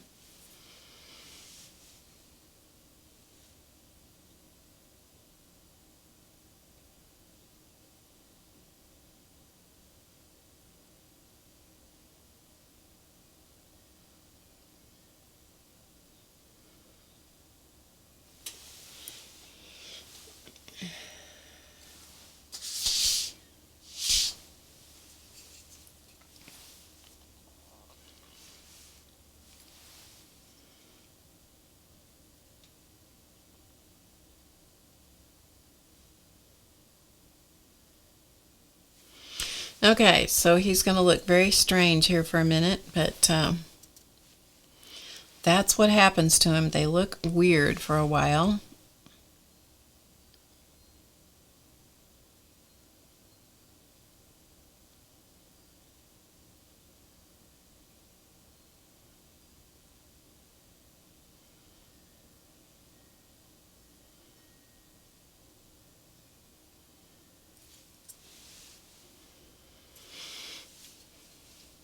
Thankfully, you don't see both sides at the same time.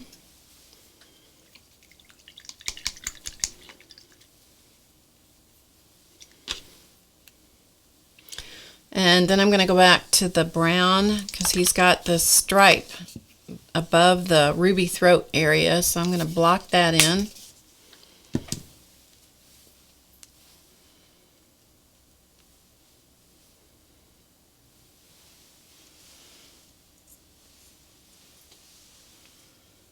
And that brown stripe, I'm looking here for a second.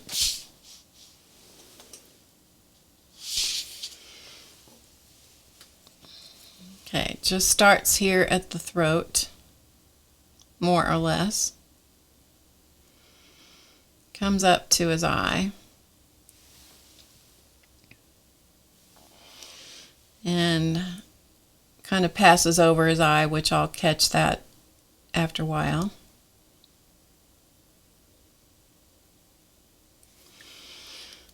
Something like that, okay? And I'm going to repeat that on the other side, I hope. Yes, I hope. Linda McAllister.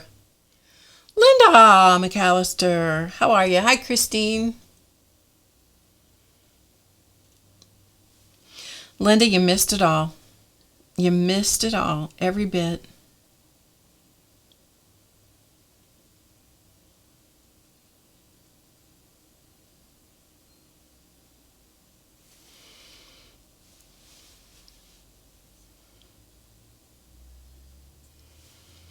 I'm painting my own version of a hummingbird. It's not going to be any particular, I don't know what the word is, species. I'm not an ornithologist. I'm just a painter. All right, so we've got the colors, we've got the areas of the bird. Sorry, the camera keeps doing goofy stuff. Based in. So he's based in. We got all the wood covered up. So he can sit over here in his little parking place and dry. We're going to come back to the flower part. It's dry now on the back side. And so I'm going to add some of this same color, the same red color.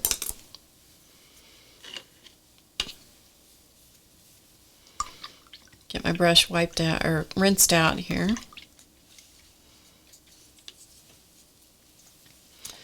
And we're going to use some of the same color, which was quinacridone red. The quinacridone colors are more transparent than other colors.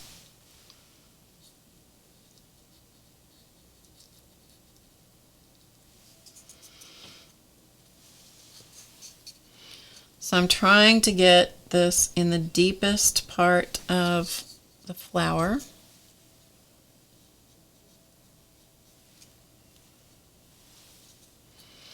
Without repainting my center, whatever that is, stamen or whatever it is. All right, so we're trying to do that. And then pull some of that out.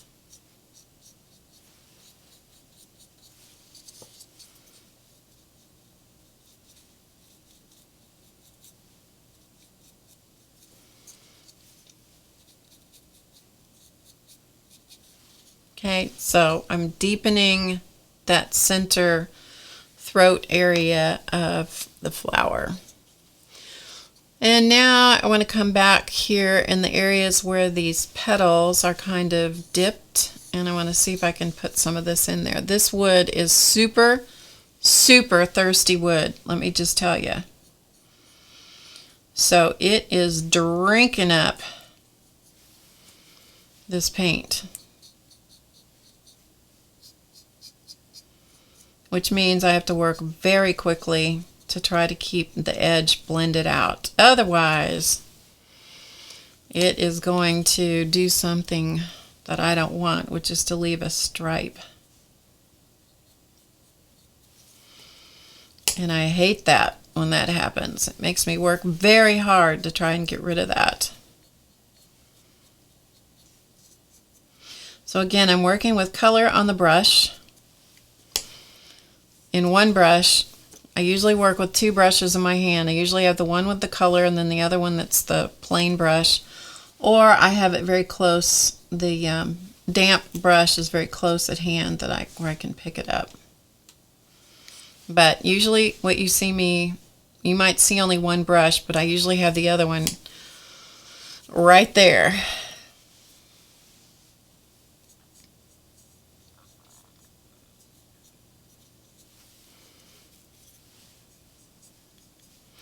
So I'm beginning to tint the flower down, and I'll do this in multiple layers of color until I get it the color that I really want it to be. So as you can probably tell, this is probably not going to be any traditional morning glory that you have ever seen.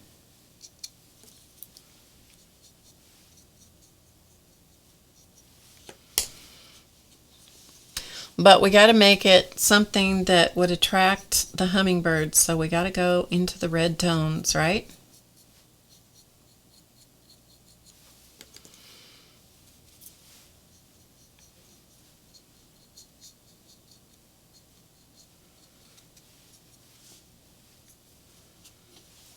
Okay, so can you kind of see what's happening? Beginning to get the dimension.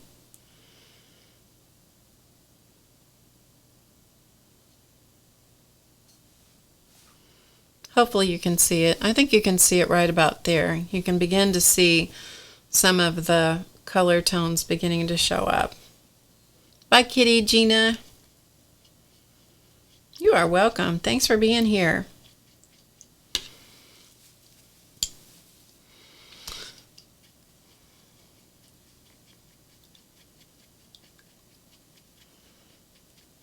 Oh, I can't remember how to say your name. From Australia. It's great to see you. And I can't remember your name. How to pronounce it. Is it Nagira? Thanks, Linda. Okay, so I'm going to come back here now while that part dries and see if I can tint this green business back here on the back. So I'm going to side load my brush with brown again. So I've got brown Nairi.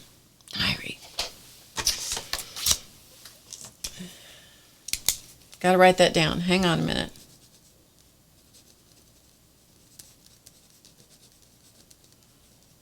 Okay, got it. It's on my list. Now if I can keep hold of my list, I'm good. Okay, so I've got the brush side loaded. I'm going to come around the, I want to call these sepals, but I don't know if that's what they are. I should have paid more attention to when my dad was teaching floriculture stuff, but I didn't, you know, wasn't interested in it. I was a kid. I want to call these sepals, but I don't know my plant anatomy. And he'd have a cow about this flower anyway, because it's not botanically correct. So it's a good thing he's not here to watch me do this.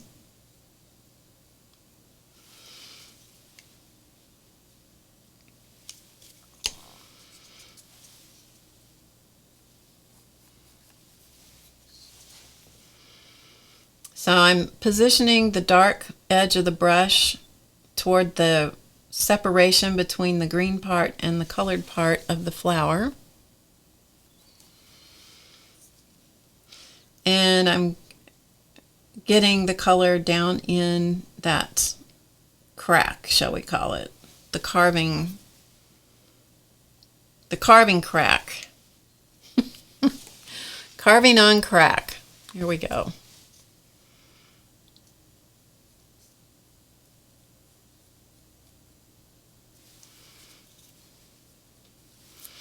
But you got to constantly make sure that that edge doesn't dry into a stripe.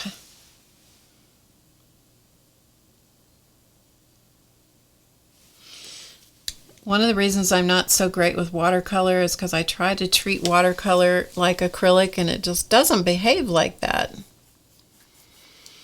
So I find watercolor at this stage of the game, I find watercolor a little frustrating.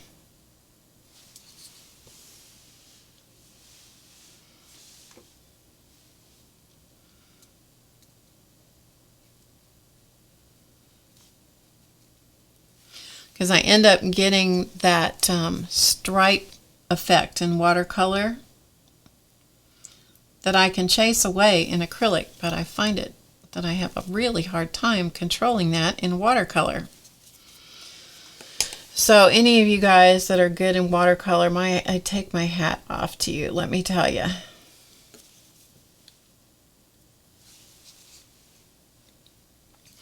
I call it chasing the edge. I don't know what it's really called, but I call it chasing the edge of the color. All right, so that has some color on it. I'm going to put a little bit more on the bottom where it would be connected to the stem. Some people, when they're painting wood carvings, will do a color. They'll do the color blocking all over like I did. And then they'll come in and they'll use one color and they'll paint the whole thing a dark color, and then they rub off the highlights. I can't control that, and besides that, I like all the individual colors. So yeah, that's why I do it this way.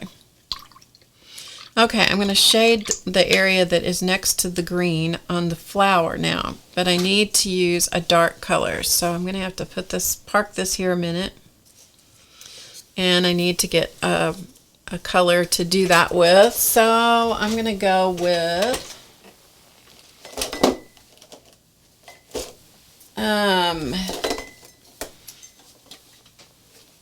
looking for my colors here.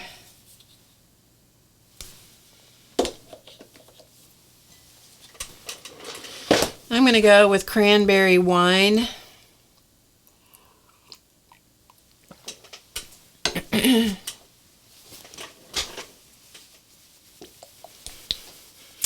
Barb, when stitching around the edge of the cards, how do you get right next to the edge with no gap?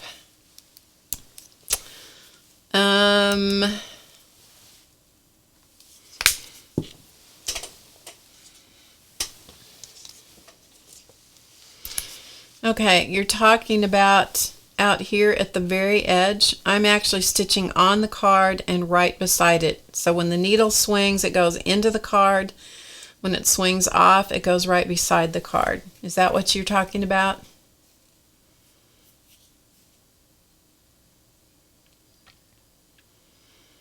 To close up the space here, that's the stitch length that closes. So you make a shorter stitch length to get the stitches closer together. But in order to get it to stitch right beside the card, I go on the card. So most of the stitch is on the card, and then when the needle swings to the right, it swings right beside the card.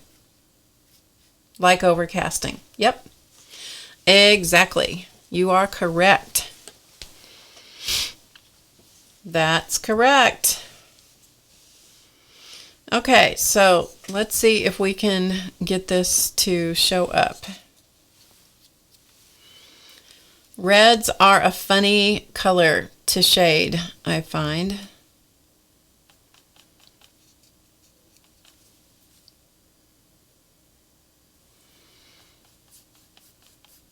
So I've got a dark red. I'm putting a little tiny bit of brown in with it. And I've side loaded the brush just like I did before. So the bulk of the color is on the outside long edge. You're welcome, Allie.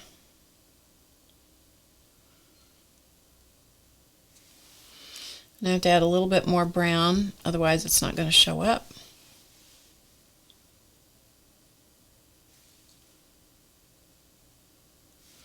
So now I'm on the flower. I'm in the same area as where those green bits are, but now I've got the paint on the flower. And then before that dries and makes some ugly stripe looking thing, I come back with the damp brush and I blend away the edge. And then turn.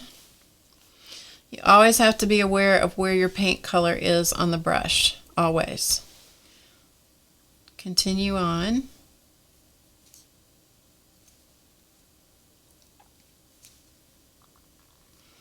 Trying to get that color deep into that crevice where the carving line is. Because when I'm done, I don't want any little flecks of white peeking up at me, because I hate that.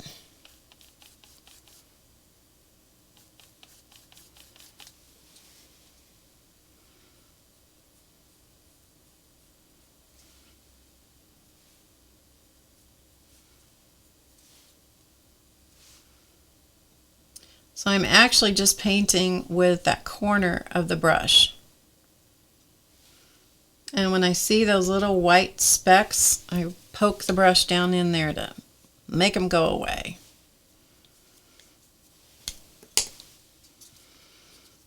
And we're almost back where we started.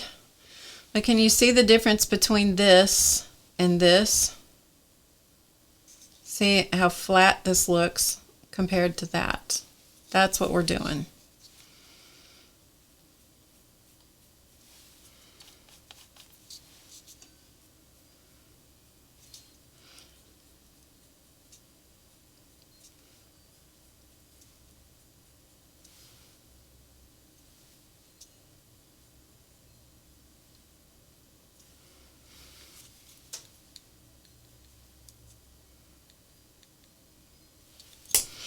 Okay, so hopefully you can see the shading around the flower, the tip of the flower now. So when this fits back on the leaves, let's see if we can put it back together.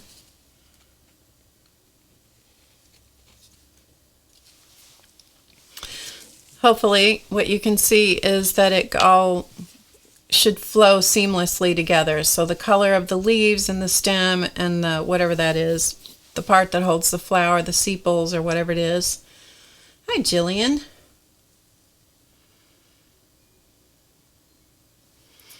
And so then it will all look like it goes together, right?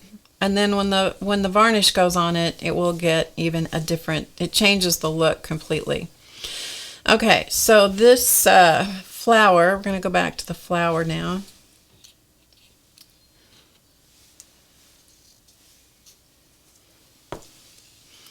And what I want to do is I want to shade this yellow, whatever it is, that yellow part. My father would be so ashamed of me for not knowing the flower parts. All right, I had to get a new paper towel. My other one was totally saturated.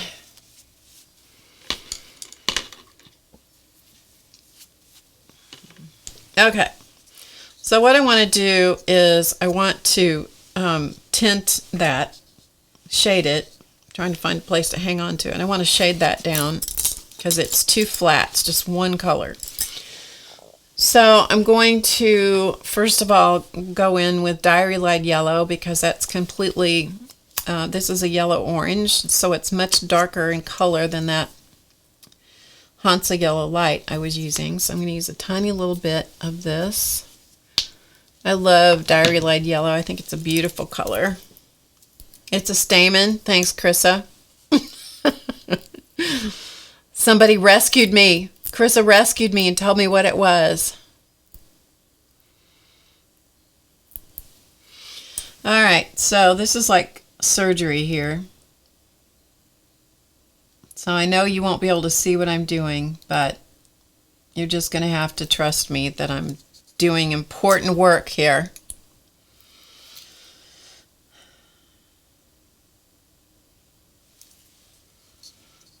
So I am using the Diary Light Yellow and a skinny long brush to drop some of that paint down the sides of this part of the flower.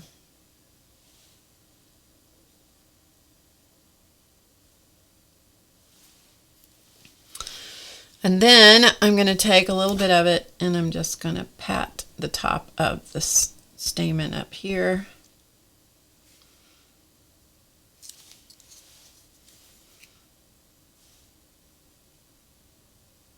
Just touch it.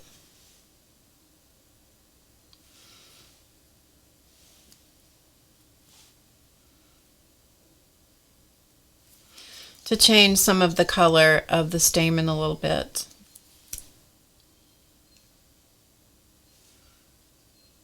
So you can still see the bright yellow, but we're just knocking it back a little bit.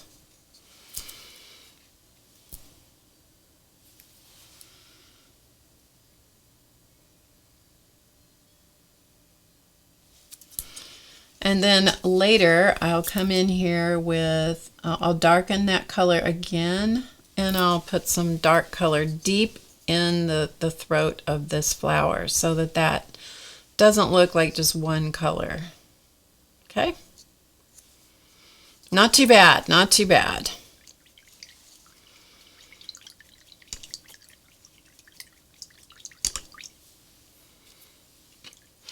Okay. So, well, we'll put it on the stem just so you can kind of see it. See the progress of the flower. So the flower's coming along. It's not finished, but it's coming along. The leaves are looking pretty good. They're coming along. Looks like bee pollen. Ready for the bees. Yeah. Yes, thank you, Krissa. That was helpful. Very helpful.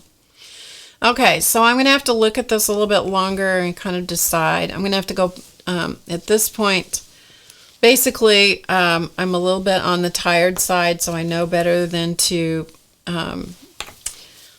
pick up our Hummer and start doing tiny little details on him. So you're going to have to just look at him as he is. Maybe we can put his eyes in. Maybe we can do that before we go, or at least give him a better look in his eye. Let's see if we can do that. I'll see if I can do this. It probably will not be where you guys can see it.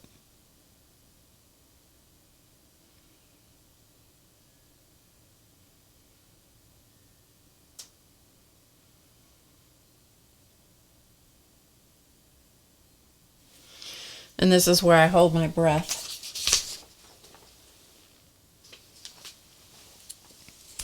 Because it is where you can so easily cause a problem.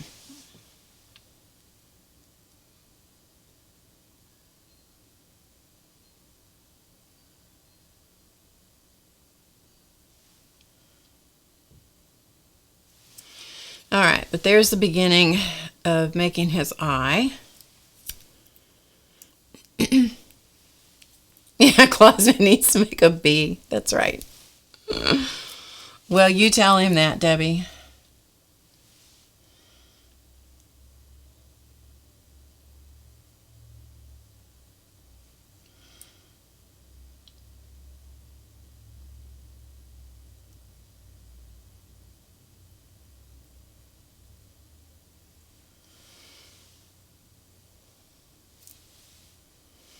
Okay. Not too bad. So there is his little eye. Now he doesn't have a sparkle dot in his eye, and he'll need a little, I'll put some black on it as well. But at least he looks a little bit more like he's looking somewhere. So he looks a little bit better. Okay, so we're going to just park him back in his little spot, his little parking garage. And at this point, I'm going to put my paint away and roll up my brushes here for a second. And I do want to show you the rest of those faces that I was going to show you last week and I forgot, and I was going to show you today and I forgot. I'm going to show them to you before I let those cats out. So I'm getting the paint water off the table so nobody runs into that. Okay, so let me get stuff out of my way here just a little bit. Okay.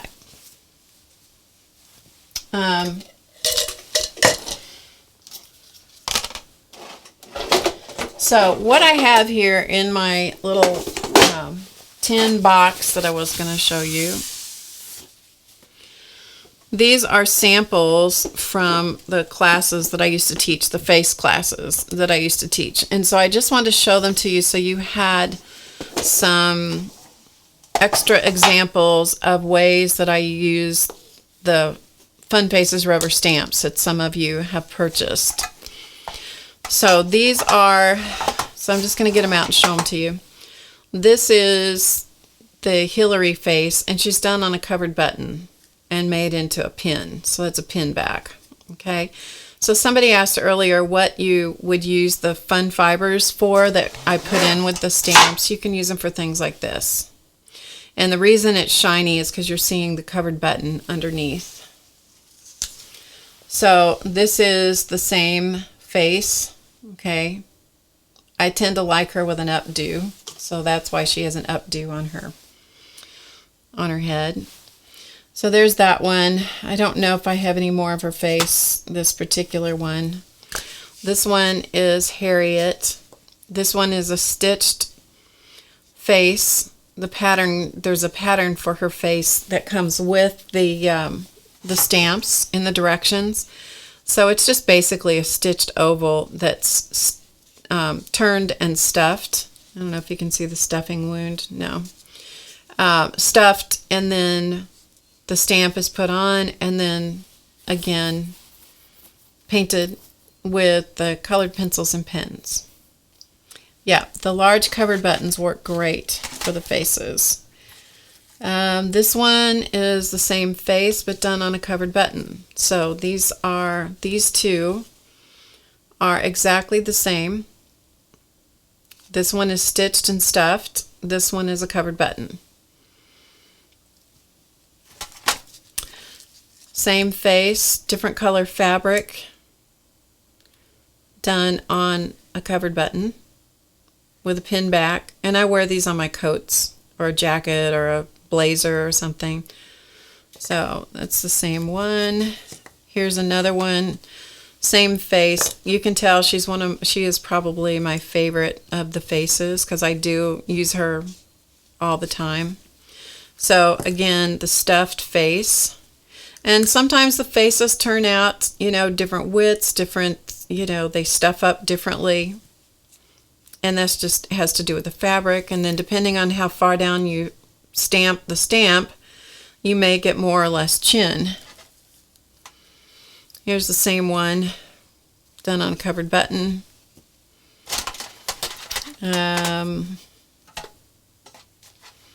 This is the Hannah face. So she's done on a stuffed head. So this is Hannah.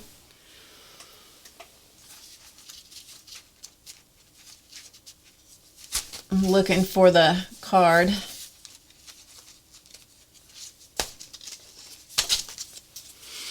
Oops, wrong one.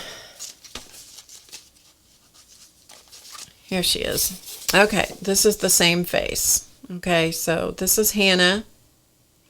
And this is Hannah.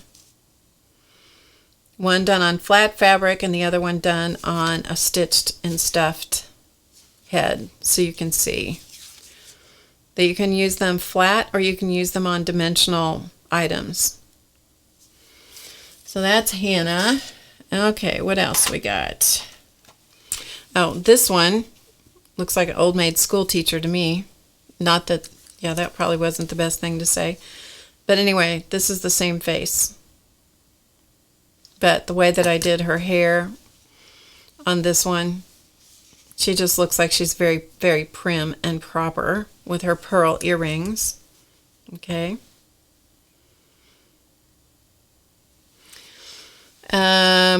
Let's see. Do I have any other ones in here? Then these are done on clay. Here is the Harriet face with no hair. So this is the same as this one, except she just doesn't have any hair on. This is fringe, by the way. This is fringe that I used for her hair. So that's what she looks like with no hair. See, I'd like to put a beauty mark on her. Yeah, the last 2 weeks, Nairi, the last 2 weeks on the live stream, I did them. Yeah, and you can find a link to the stamps in the description box below the video.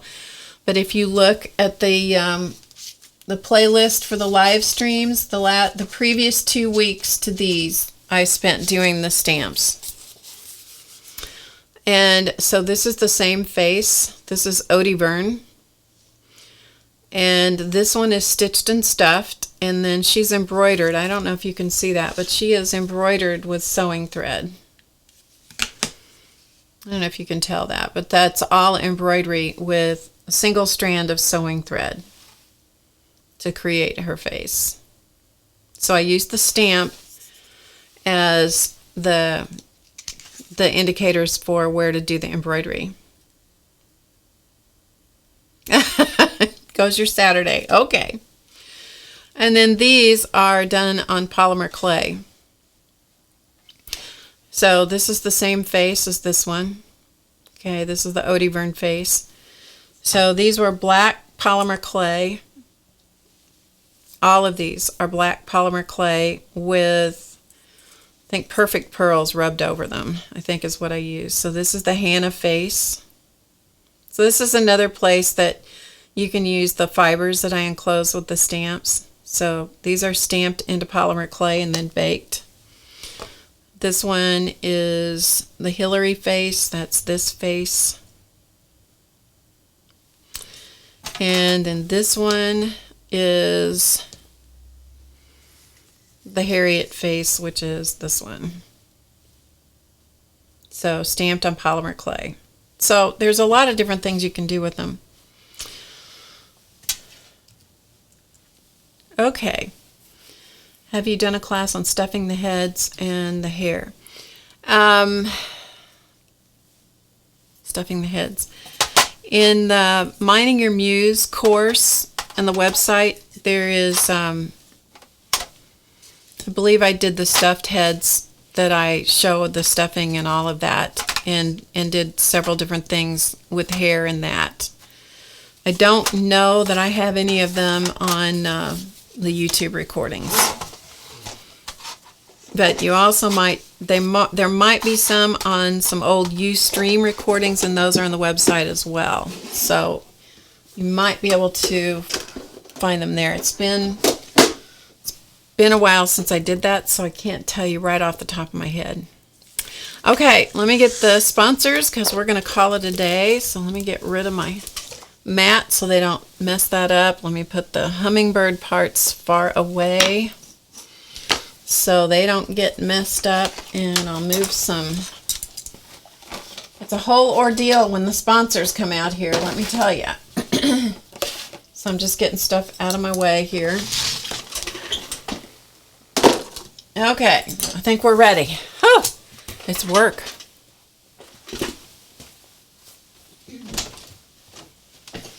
All right, you coming out? You coming out? Okay, I thought you would be the first one. I thought you would be the first one. Oh, you're all toasty warm. You're all toasty warm from the sunshine. Yeah. All right, let's get the kitty cam here. Let's get the kitty cam.